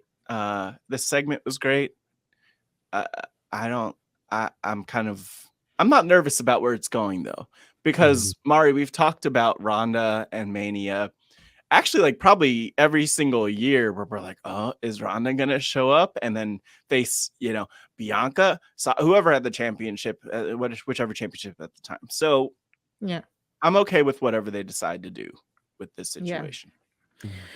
Yeah, that's true. So we'll see. I think they have a match against Natty and Shotzi next week on SmackDown. Right. So we'll see where if anything goes there. I could see, like, if they lose to Natty and Shotzi, I think that would be where you should have like Shayna turn on Ronda if you want to build towards WrestleMania. Yeah, I like it. Yeah. Okay, so last thing before we wrap up the highlights of the week, we have to talk about Toxic Attraction breaking up.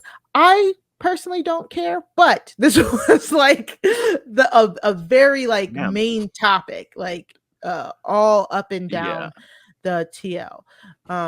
Brian, can you explain what happened while I let my dog out? So, this is definitely one of the things that I've been talking about a lot this week, was the fact that, they have been teasing this for a month, for weeks, right?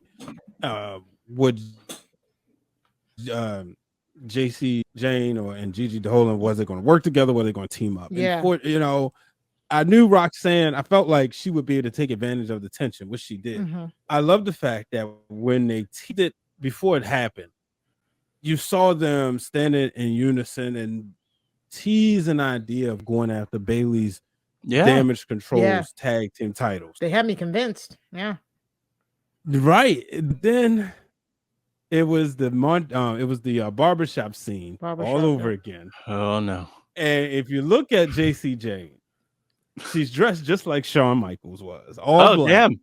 Damn. And when she, turned on, I said, "Oh, this was good. This was brilliant." Because a lot of, of course, like we're old enough. We've seen it in replays and stuff. If we didn't see it live, and I remember that was like one of the first things I remember, like in my earlier wrestling memories. And so I've been taking a heat because I was a Marty Jannetty fan. At the time, in my opinion, Marty Jannetty was better than Shawn Michaels during the AWA run and whatnot. Just that Shawn Michaels got better. I also said that I don't want to classify, people always say the Marty Jannetty of the tag team, right? I don't want to classify Gigi Dolin as the Marty Jannetty because I think both ladies are talented. Right. What I did get heat for was when I said that they should say the John Morrison of the tag team. Ooh, thank you. Okay. Somebody agrees because I was getting heat because I said that John Morrison, wouldn't hold the Miz's jockstrap. You look at the Miz becoming a champion. Yeah, sure, John Morrison did his thing on the Indies and everywhere else, but in the WWE, he's not been relevant outside of his work with the Miz. I don't think that's going to happen with these these ladies. Of course, I would have loved to see them go to the main roster and go after the tag titles, but I think they're going to be individual stars. You talk about Blood Feud, we got one coming, and I think this is going to roll right into I don't know what they're going to call it, but whatever the takeover is. Stand and deliver. That's what it is. Yeah, I think it's going to roll right into Stand and Deliver out in Hollywood. Yeah. You know what? I'll just say too, I love that you mentioned the Marty Jannetty thing because I was thinking about this past week, and I feel like some podcast needs to just dedicate an episode to, is Marty Jannetty the ultimate Marty Jannetty? Like everyone compares people to Marty Jannetty, but it's like John Morrison is an example. There are a lot of other people in the conversation who weren't necessarily as good as their partner, and so I feel like that's a whole other conversation. But yeah, like I agree, and I feel like I'm just excited to see where they go with this. And you know what? Part of what made this segment just like what it was for me was the fact that the door did not sell at all for Gigi. Number one, being thrown into it, and number two, having her face stomped into the door. I watched that way too many times, not out of enjoyment, but because I don't know if she had her eyes open at the time and even saw the kick coming. So that was stiff. That was stiff. Oof. Yeah, very, very stiff. We did get a question from the Job Has a Squadcast Facebook group. Have you seen the pictures of the Toxic Attraction swerve being compared to Michaels and Jannetty? Yes, we have. My thought process about this though is it too soon to be doing this comparison? Because I mean, maybe it's just because I haven't been really into NXT in a long time, but JC Jane or Gigi Dolin don't strike me as people who can make it to the top. I hate to say that. It's so bad. But like I've always seen it as JC Jane was always the girl in Toxic Attraction where I'm like, how did you get here? Because I like Mandy Rose. I'm not gonna lie, I love Mandy Rose. I knew Gigi Dolin from the indies. I had no idea who JC Jane was. My earliest memory of her was being a local jobber, and I thought that's what she was this whole entire time until she got brought into Toxic Attraction. I'm like, oh, she's actually signed with them. And to me, she was always like the one who, whenever she talked, I tune her out. Like I would listen to Mandy Rose, I would listen to Gigi Dolin a little bit, and then when JC had the mic, I was just like, I can't. I just like. I think that's why you make her heel, exactly for those reasons. All the reasons you just named. I think that's the reason why she was the heel. I think I agree. It is way too early. If anybody we blame, it's the Miz, because the Miz, the one who started that statement when he was, burying. I ain't gonna say burying, but he was going at it with John Morrison. He always told him he would be the Jannetty, but it's way too early to make that statement. It's just and like I said, I just don't. I was saying, telling people, I don't want people to automatically go into that because of the way the breakup happened. Because it went to the barbershop scene.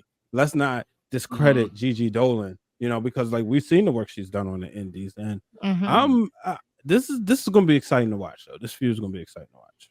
I think Bayley being there as a foil was really, really good because Bayley's just so funny.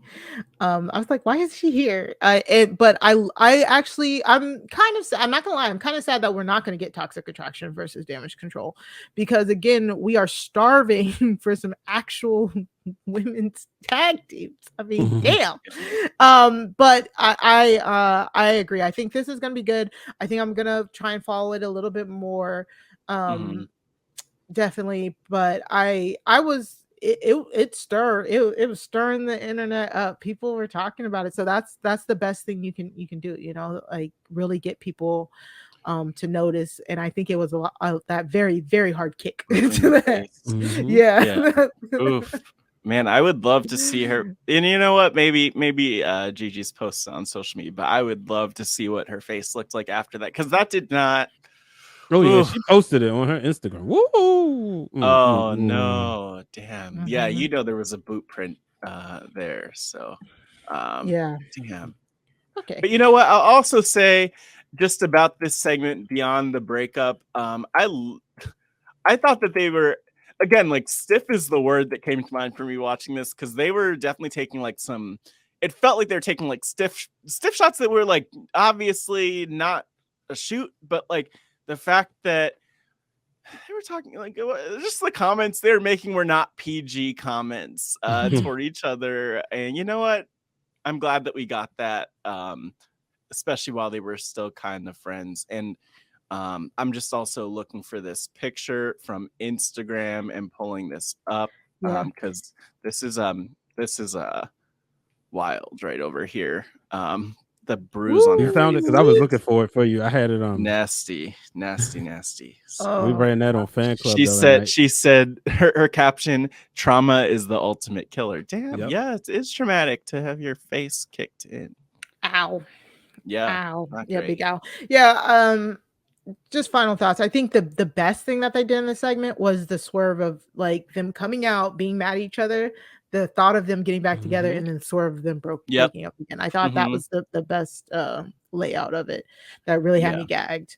Yeah. Actually, I wish I hadn't seen, because of course I saw the result of it before I actually like watched the segment. And I was like, as they were doing the makeup part, I was like, wait, I wish I hadn't known, because it was really good. All right, that's it for the highlights of the week. All of the highlights in the week can be found in our very handy dandy trusty playlist that's either in your show notes or show descriptions, either on the YouTube or in your podcast. We're going to take a quick break and then we're going to get into the shoot. All right, this is our shoot segment. A shoot is any unplanned, unscripted, real-life occurrences that happen in wrestling. For us, we are just going to just shoot from the hip, talk about something that either grinds our gears or gives us flowers. So this week is going to be a little bit of both. Well, because Kofi... A swerve. a swerve. Kofi Kingston posted on Twitter the other day a very I think today. It was today. Yeah, I was just about to say, I was like, yeah, it was definitely today. A very long, he used all of those extra 4,000 characters that Elon gave him. I didn't know that. I didn't know about this. I think it's still in like trial runs. I think it's still like only certain people get it. It needs to stay there. Yeah, Kofi even is worse probably on the camera. I mean, because I saw it on my phone. Yeah, it's I know, me the too. Only person who could do this that I will not block. Like, if anybody else makes a tweet this long, you're getting blocked. Like, you're getting blocked. I'm sorry. You know what though? I have time for this. You know what though? It's better than a thread. It's better than a thread of like 20. This would probably be a 20 tweet thread. I like the threads though, because I like the threads. Yeah, I do like the anticipation. I can stop. It's like, ooh, where are we going next? Yeah. But yeah, so a fan, the original tweet was like a fan showing a video of Rey Mysterio unmasked, mind you. Oh, I almost like I kind of covered the video myself. I was like, how dare you? But like a fan approached Rey Mysterio at the airport while he was unmasked, asking for an autograph, and Rey tells him like, I can't do it, like my management, I can't do it, and he walks away. And he's not rude or anything like that. And so then somebody replies to that and is like, yeah, this happened to me, and tags at Kofi, like Kofi Kingston. Yes. And he's like, that happened to me, Kofi at the airport. I love Kofi. I didn't have anything to sign. It wasn't asking for a picture. I don't know if he was having a bad day, but he was mad with 5 A's, rude. I was disappointed because that's just not the Kofi I expected. And then he, of course, as people do, added, still love you, Kofi, which I'm just like, sir. Like here's that attention he wanted. But he got it. He got it. So Kofi saw this and he wanted a little bit more explanation from the dude. The dude said it was back in 2011. Kofi had his headphones around his neck, blah, blah, blah, blah, blah. So Kofi goes into that long tweet that Matt showed us. Like, I really want to get to the bottom of this. He starts it off like, I don't want to be malicious or anything like that. It was really funny.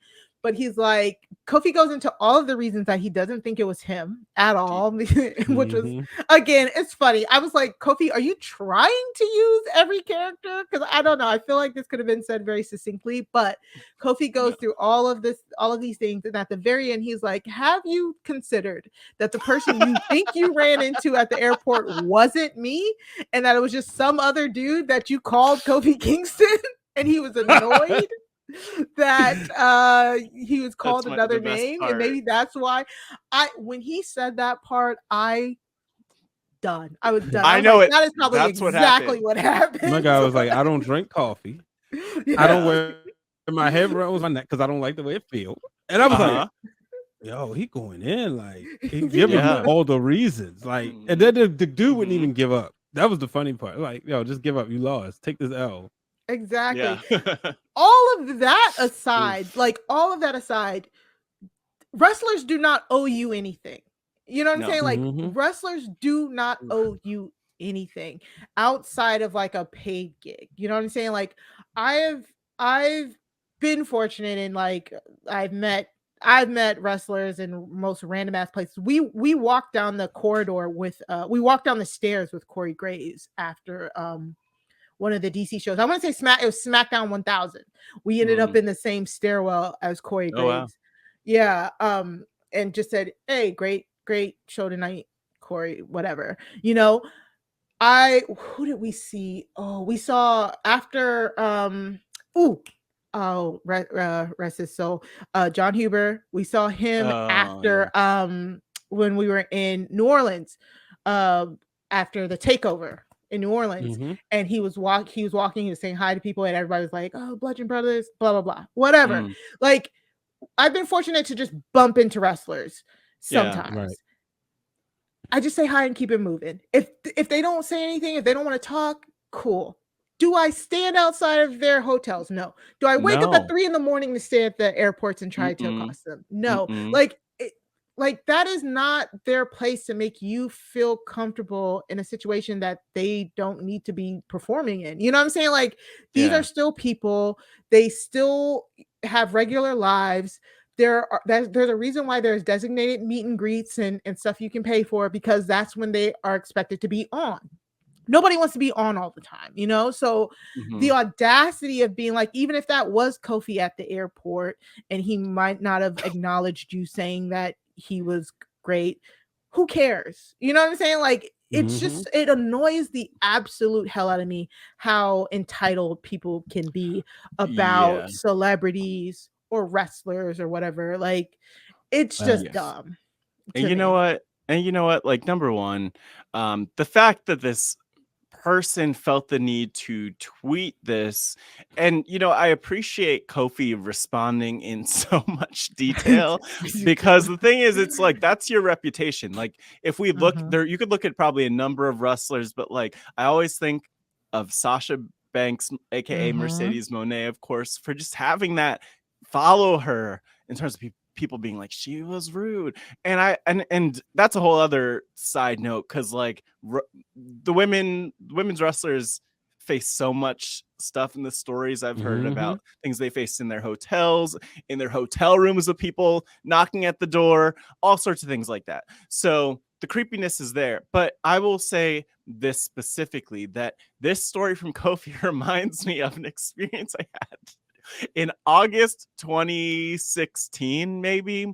And I was like, I've been like a huge wrestling fan my whole life, but I was taking a flight for work to San Francisco, and I'm about to get on the flight, and I'm like, that looks like Xavier Woods. I see Xavier Woods like just in the airport, sitting alone. So I didn't even like go up to, I was like, oh, you want to give people their space. He gets on the flight. I get on the flight. I see AJ Styles and like I think Seth Rollins was also on the flight, and I'm like, oh my god, and I was geeked out. Like, I wanted to tweet it, I wanted to put it out there. I did not, because I'm like, I don't want to draw attention to them. I know people bother them in the airports like they do, and I like eventually was in San Francisco standing at the baggage claim waiting for my bag when Seth Rollins walked up and was like a few feet away from me. I'm like, I acknowledge. I looked over at him. I was like, I'm not even going to bother this man. I just said nothing, because I'm like, look, these people go through so much, and just to have a day where you walk through the airport in peace and you have a good life. So I was maybe awkward about it. Maybe I could have said hi, but I feel so bad for these people, because it's not just you as the one person who's like, oh, I'm going to ask for the autograph or the picture or even say hello. But like, this is constantly happening. And imagine always having these eyes on you. That's a lot of pressure. It's like good sometimes to just feel like a human who's not a character, and to not have to constantly think about your job. Like that would annoy the hell out of me if someone was like, hey, Matt, your job. Like, I'm like, please, this is a Wendy's. Like, give me a break. Like, I don't want to talk about this, Nah, I definitely understand it. Yeah. Like, Brian, you've had the experience to meet lots of wrestlers. Have any of them talked to you on the record about stuff like that? So last year on the Masked Man show at in Dallas, Damian Priest actually talked about it, but he had it. He has a different he feels differently about it. He said, he'll tell fans, just be respectful, but now if you see me, this is the time, speak, because you don't know when you're gonna get the time again, But and Charlotte Flair has even said the same thing, like she can walk in Target and people like, oh, it's like, yeah, you come say hi, So it's all in the approach. Depends on the wrestler. Leaving San Antonio, when I was in the airport, I was walking towards my gate. And I look to the right and I see Bianca and Montez Ford. Now, I've been fortunate to have seen them quite a few times, just from them being on MacMania and being on Cheap Heat. And I was like, I'm just keep it moving. I'm like, they're not probably. I mean, maybe they might. Oh yeah, that's one of the black guys from the Ringer. But I'm like, they don't remember me. If I said, such like I will say, when I saw Bianca at SummerSlam, she did say, "Good to see you again." She had made a little video for my daughter. At WrestleMania, so I was able to send this a couple days before she won the title. I sent my daughter the video, just a video shout out. But I saw people coming up to him, and you could see like they understand what they mean their reputation. And it was on for like the big shows, a lot of times you will see Bianca's parents there as well. And they were sitting there and they was talking to people, and I saw one guy came up to me later, because I think I had on my WrestleMania chalk line jacket. As the guy said, "Hey man, did you see Bianca and Montez? They're down there." I said, "Yeah, And I didn't tell them like what I do. I was just like, "Yeah, let them head it, But I did see them constantly, like just as they was waiting, and people was coming respectful. When I saw the Rey Mysterio video, I was like, "All right, man, that's just ridiculous. Like, why are you coming at this man this way? It's like you." And the fact is, they was clearly trying to make money. Because you saw like they had a bunch of they was trying to give him the sign, and that's where the issue was. It's like, you're not gonna make money off of me. And I've heard wrestlers say that. I've seen people come up. It was an autograph signing. Somebody, one of the vendors, came up to Devon Dudley with a stack of pictures. And I need you to sign these. He's like, no. Bring the owner of the company here. So they made him pay. Because they know what you're going to do. They know you. Look, I like Bret Hart, and I like Hulk Hogan, I like Daniel Bryan. Those are my top three. I'm not going to have 50 pictures of them all signed that's all looking the same. Clearly, if I give them 50 pictures signed, I'm selling them. So, that's just, it's the crazy business. Like you said, I get it. Like, sometimes, like, I'm nowhere near famous, right? I know how I felt. After WrestleMania night 1, this was the night we recorded the Cody interview immediately. And then if you ever been to Dallas and been to Arlington, it takes forever. It took me about an hour, not to mention the Uber cost $120. That's a different story. To get from Arlington back to the hotel area. And we went to like the after party spot, right? And all my friends are there waiting, and everybody's like, "Come on, where are you?" I'm like, "I'm coming. My phone's dying." It was a long night, right? And I saw somebody who had like recognized me from like podcasts. Yeah. Like, hey. I was like, "Hey, how you doing?" And I wasn't trying to be rude. I was just trying to get to my friends. And so I did that, put my bag down, had my drink. Then after I found it, I saw the guy. I said, "Hey, how's it going?" I said, I wasn't trying to be dismissive. I said, I was just trying to, and I'm like, and I'm just me. You know what I mean? So I can imagine, like, what the wrestlers was doing, and I didn't take any bumps. These men and women are taking bumps. Oof. And then dealing with people, rowdy fans. Yeah, and it's a lot too, and I think like because. I mean, even for like Mari, like in the context of like Rob has a podcast and the events we've been like you feel the need to be on too, and people might recognize like, oh, you're on that. I've seen you on these podcasts. And it's like, I feel like even experiencing a little of that, and I love how you touched on that because it's like just experiencing a little of that, how much pressure that must be for someone who's getting a lot of that. A lot of and it, so I will also say, going back to like my story with the airport, to tie it back to Kofi, like the first thing I did when I saw, because I saw Xavier Woods getting on the flight, the first thing I did, I was like, are they performing? Is there a house show or an event in San Francisco? I'm like, I was like, that looks like Xavier Woods. Like, I think he texted me too. This was 2016. This is 2016. Oh, well, or maybe you just told me the story then. No, yeah, I probably told you the story at some point. But like the thing is, I checked. I was like, let me make sure that this man who looks, because people do look alike. Yeah, they look alike. But I mean, you have like making sure. I do not believe that this was Kofi Kingston. Kofi Kingston does not believe that this was Kofi Kingston. And honestly, I would love, Brian, I thought as you were telling your story earlier that you were going to say, and someone came up to me and asked me if I was Kofi Kingston. Like, what? We have the man who you need to get. Well, I was last year, I was heavier and my hair wasn't long.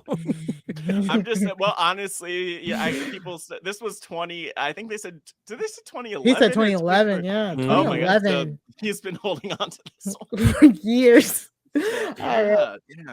Foolishness aside, you had your headphones. I don't wear them around my neck. I put them on my head. All of that aside, main thing is respect people, respect their time, respect wrestlers, famous people, whatever, those parasocial relationships you think you have, just be respectful, approach respectfully. And also on another note, Kofi. Like, again, it is still Black History Month. We have to give out flowers to Black wrestlers who have just like, what? Why are you laughing? Now you're okay. I'm just I'm trying to laughing be because serious I'm like, here. Mari, this is no different than any other podcast. I mean, okay, this is that we're true. on. I need to remind people it is still Black History Do Month. remind people it is Give Black me all History 28 Month. of my Yes, please. days. Okay, thank you very Yes, much. yes. 29 I some years. celebrate all year, but y'all about to give me all 28 of these days. But yeah, just we have to give flowers to Black wrestlers, because I know as a young kid, the generation now is so fortunate to have, I think, so many Black wrestlers now that maybe we didn't have as many as kids, and shout out to all of the older generations of Black wrestlers: Junkyard Dog, Rocky Johnson, Tony Atlas, all those Black male wrestlers that opened the door, that can give us the Kofi Kingstons, the Big E's, the Bobby Lashleys, from today. Miss Jacqueline, opening the door, Jazz. Like, I was gonna say, like Sapphire, Dark Journey back in the day, like in black and white. Come on, they've been here. Yeah, and it's just like, it's so, as a wrestling fan and being a wrestling fan for so long, and actually stopping watching wrestling because I felt like there was nobody that I could really like connect with, and coming back and being literally brought back to wrestling because I watched a Sasha Banks match, and now being able to watch Bianca. It's just like, Naomi, I'm so happy and so grateful for the Black men and women who are doing this art form that we love and telling our stories. This is why I love Bianca Down, because she is such a great representative of like everything that I see as a Black woman, and hearing her story, and it permeates everything about her character to me. I understand her character and I've loved her character, and it's just so kind of annoying when I see people who are like, she doesn't have a big enough character. It's like, she has a character and we get it. It's for the girls who know, so exactly. yeah, so I just have to give a shout out to all of those wrestlers, because I don't want them to go unappreciated, and we do it all the time, but I'm gonna make sure everybody knows today. Yeah. All right, that's it for our episode. Brian, it's been amazing to have you here. We're going long, but I cannot say, like, this has just been so amazing. Brian, tell the people where they can find you. Plug away. Sure. So you can find at Brian H. Waters on all social media platforms. Mondays, the Masked Man Show. That's the show I produce, and most of the time, Dave brings me in to add a point or two with him and Kaz. You catch Breaking Through. Yeah, shout out to Kaz. Check out his Instagram if you haven't had a chance to do so yet. He had the Triple H point with Triple H and Wale. And speaking of Wale Manias are available. So if you're gonna be at LA, the Masked Man Show will be doing a live taping there. So catch us there. Also, Breaking Through Glass Ceilings drops every Friday. I'm nearing 100 episodes, and the 100th episode, I have a very, very special guest that I'm looking forward to.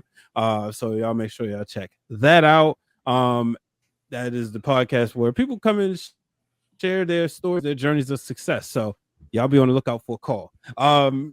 Then Wednesday is at 7. Check me out on Those Wrestling Girls Twitch, TWG Fan Club with Queen PR, Ciendor, and Justin. And on Wednesday nights on the Wrestling Realm YouTube, Twitch, check out the Wrestling Realm Now podcast with myself, the real Dwayne Allen, Brother Hugh, sometimes Brother Brandon.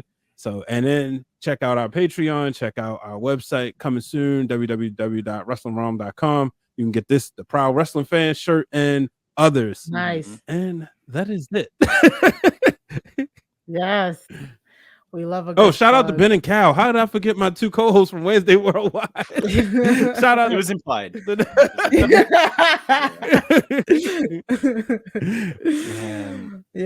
out to them. Matt, where can the people find you?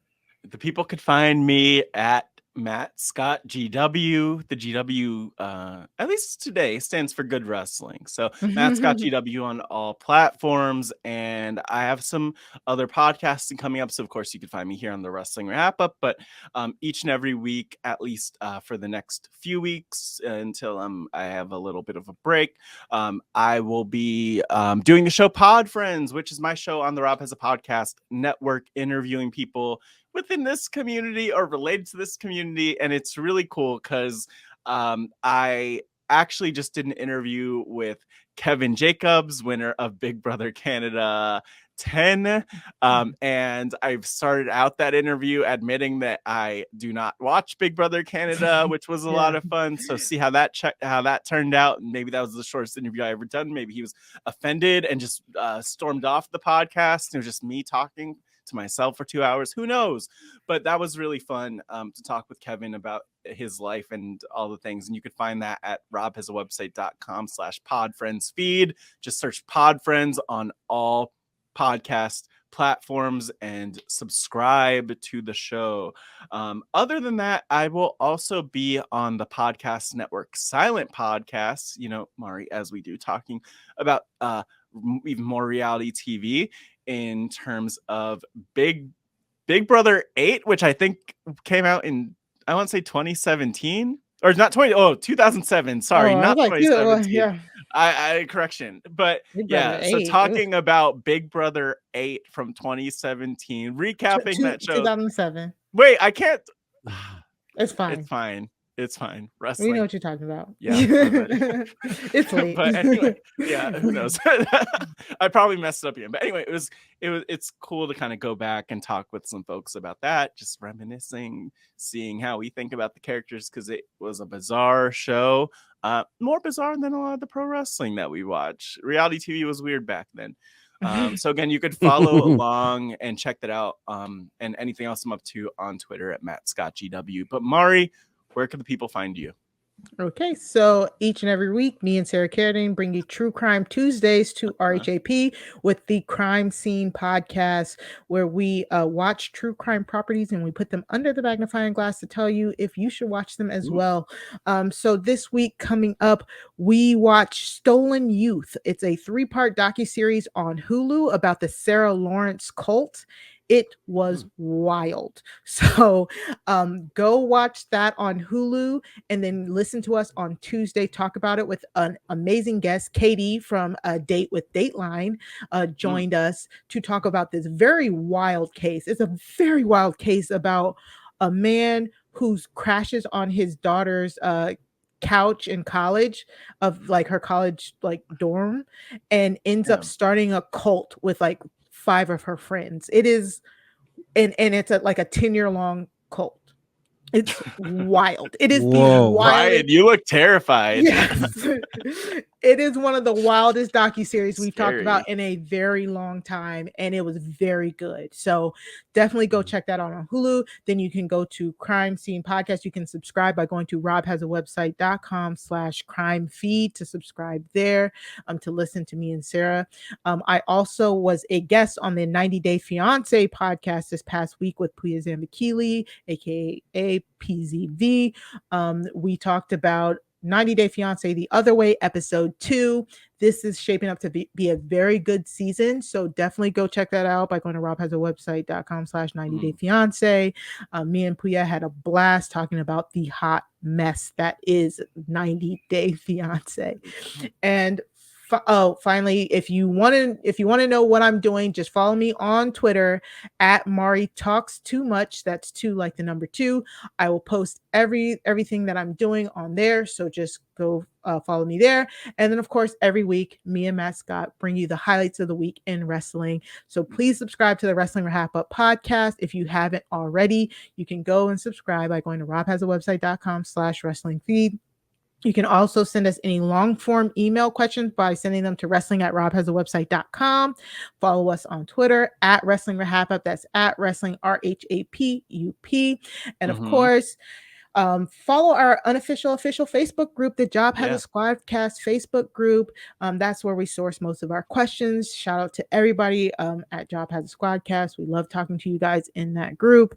And finally, every day is a great day to sign up for the RHAP Patreon group. You can go to patreon.com/RHAP to become a patron, where you get exclusive access to Patreon 5 for 5s. You get first dibs on tickets for RHAP events. You get to play Patron Mafia. So a whole bunch of really good perks, especially with the Survivor season coming up soon. Exclusive access to a different podcast. So go sign up, become a RHAP Patreon. Become an RHAP patron and tell them the Wrestling RHAPup sent you. Finally, thank you so much, Brian, again. Thank you, Matt, for having me. Of course, from me, Matt, and Brian. Thank you. Have a great week. And remember, wrestling is for everybody, but not all wrestling is for everyone. Bye.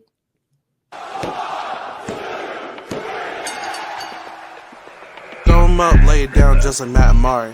Wrestling RHAPup's gonna make it sorry. Feeling like The Rock cause I'm driving in Ferraris. And we coming every week and it's feeling like a party. Moolah Ric Flair, showing out like Bianca Belair, Best podcast, flush it in the air, Roman Reigns and we win it, don't care, No cap. Throw 'em up, lay it down just like Matt and Mari. Wrestling RHAPup's gonna make it sorry.